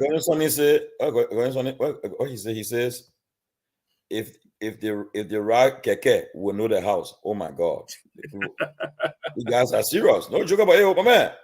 I don't take it for joke because I know when the post are talking about protest, everybody calling today, post they will join the people. They're going to give momentum. And I heard that they're having a mass meeting on Sunday to organize a protest to give them points. They'll be meeting and everything. And the boss said, only thing that can stop them, only God can stop them. So they will carry on that. They will carry on the action. And I don't take it for granted. People are hurt in the country. Look, Johnny in Liberia now, I can tell you right now, today Friday, take your car and drive from Pinsway and pass Concordan Bar Road. You will see all the drinking spot balling. Calabash. Tony, right by me here. Tony, I live just 2 blocks away from G Nation. Right? But the president house, his son got a entertainment spot there. What is the name of that place there? They call it stress-free. Stress-free, yeah. The president's son got a place there. I went there 1 or 2 times. Where I stay, I'm just like I can just walk out right now and walk up G Nation and come right back. So I'm not for G Nation. Everybody there, I was coming for the show. All the both sides of the road, they park with vehicles. But Tomalin, people wait for that money. They should enjoy that money the way they want to enjoy that money. I don't have no issue with that, right? I agree. Our issue is our people who are there to work for us. The people that they're not unnecessarily enjoying. You see, you go right now. You see REP, SEN, official card, and all parked in the president. Tell me now, give me a break, my man. And that's also wrong. You can't have government vehicle parking at that kind of time in those places. No, it should not be there. It should be parked. It should be your private vehicle now. I will not drive my official car after parking from my private car. The people will feel that taxpayer money using. That'd be frank. Yeah, all government cars should be parked after working hours. All government cars should be parked after working hours. Yeah, but you go to the places there, and I can watch them. Look, in town, right? They gave up 3 cars. They in convoy with heavy lights. They got colorful lights in on the cars there. Just like Christmas tree lights. You know too many. Look at this one argument, right?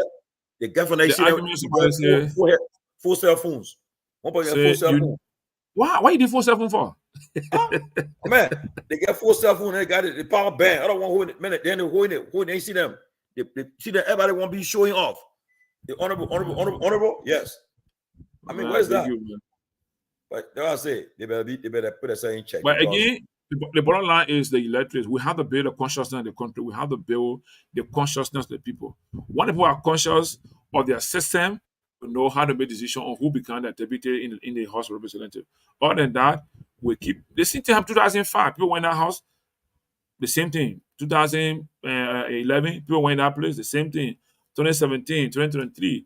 So gradually as we move on, the people will begin to understand, what government is about and who they should elect to go in the legislature for them.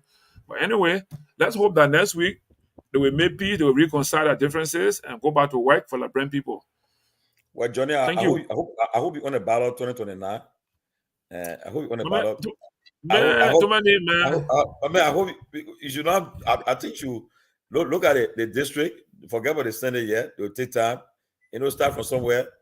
But if all goes well, maybe people will honor the people petition too. We know the petty guys, the jokers in our country, then they're thinking about joke.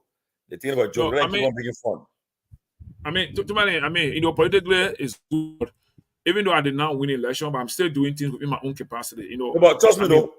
The visit I made a few days, I was able to identify like the 3 sponsors of some children in school. Because there are people that I saw when I go in the community. I don't tell them what I see. I just take note. So I found 3 sponsors that taking care of them. I put them in contact from the US. They spoke on my phone, and in fact, there's a lady I met, a single mother. I think she was cooking, and her child went in the fire and got burned. So the little boy is about. Yeah, but the little boy is big now. I think the boy should be around like 9, 10 years old. But I see the whole burning scarf on him. So I took his photo and talked to the lady that I'm friendly with in the US. And she talked to her friends. And I played right there. I showed her the photo. They called to the woman. The woman told the child school fee, how much she need for the school fee. They stayed right there and sent money to her. I didn't even get involved, getting money to her for her child. So I tried to do that because we need to help each other in the country. Also, I like doing help. But if I can't afford all I alone, I look for all opportunities. The ideas I had when I was into this political competition alone. The connections I've had from where I work, I think if I have the political clout, it will help me to do more than what I can do as an individual. But however, that is history now. I'm still doing what I can do collectively with people that agree with me, and those that understand the condition and explain that trust me, they do some work for people in the community. So that's good. We'll keep doing that little by little. If everybody can help somebody in Liberia, it will be good. We can build Liberia other than that.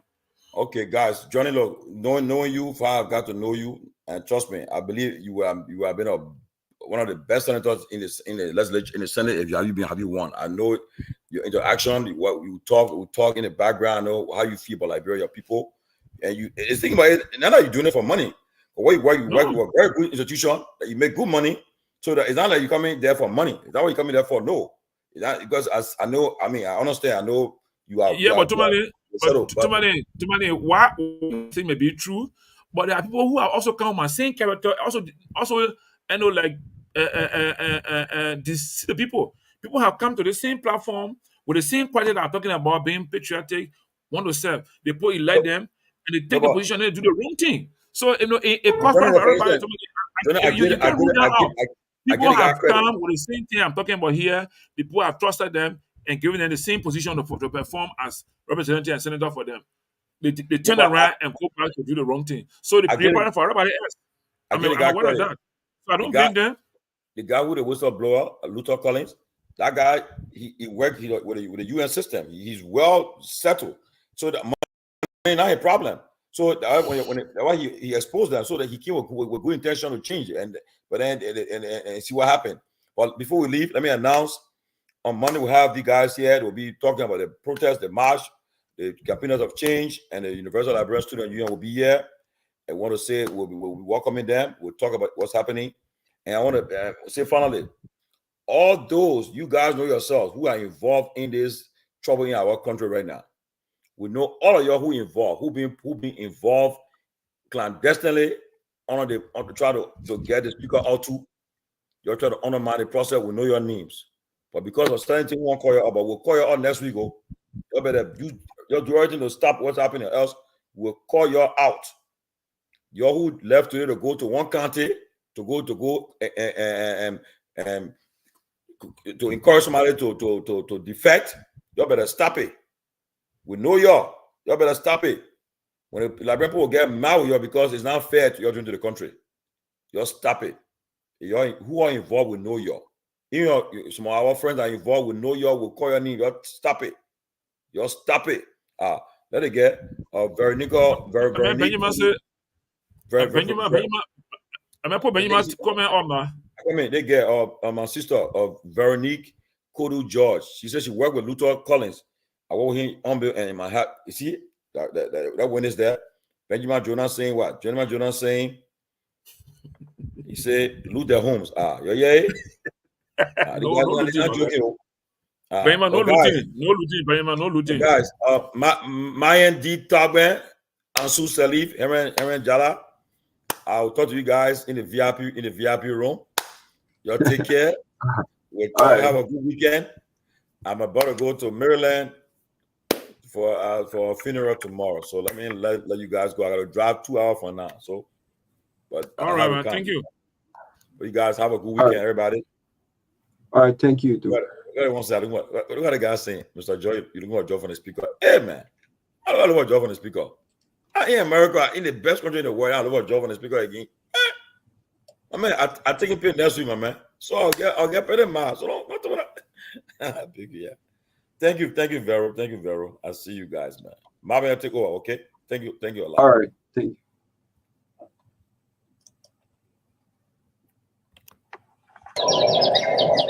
We cry for peace.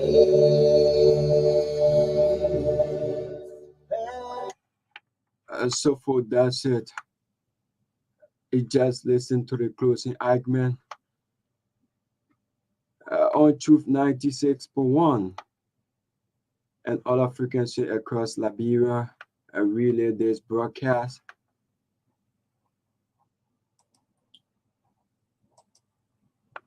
So thanks to our viewers, our followers who've been watching the show. Thanks to every one of you.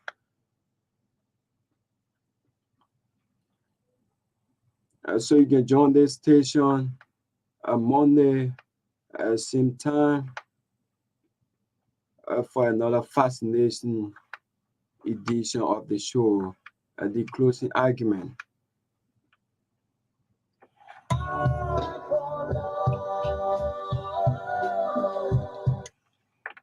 So until then, my name is Myean D. Torgbean. I have been here with the man Ansu Sirleaf and Jallah. So we have been here since 8:45 yesterday.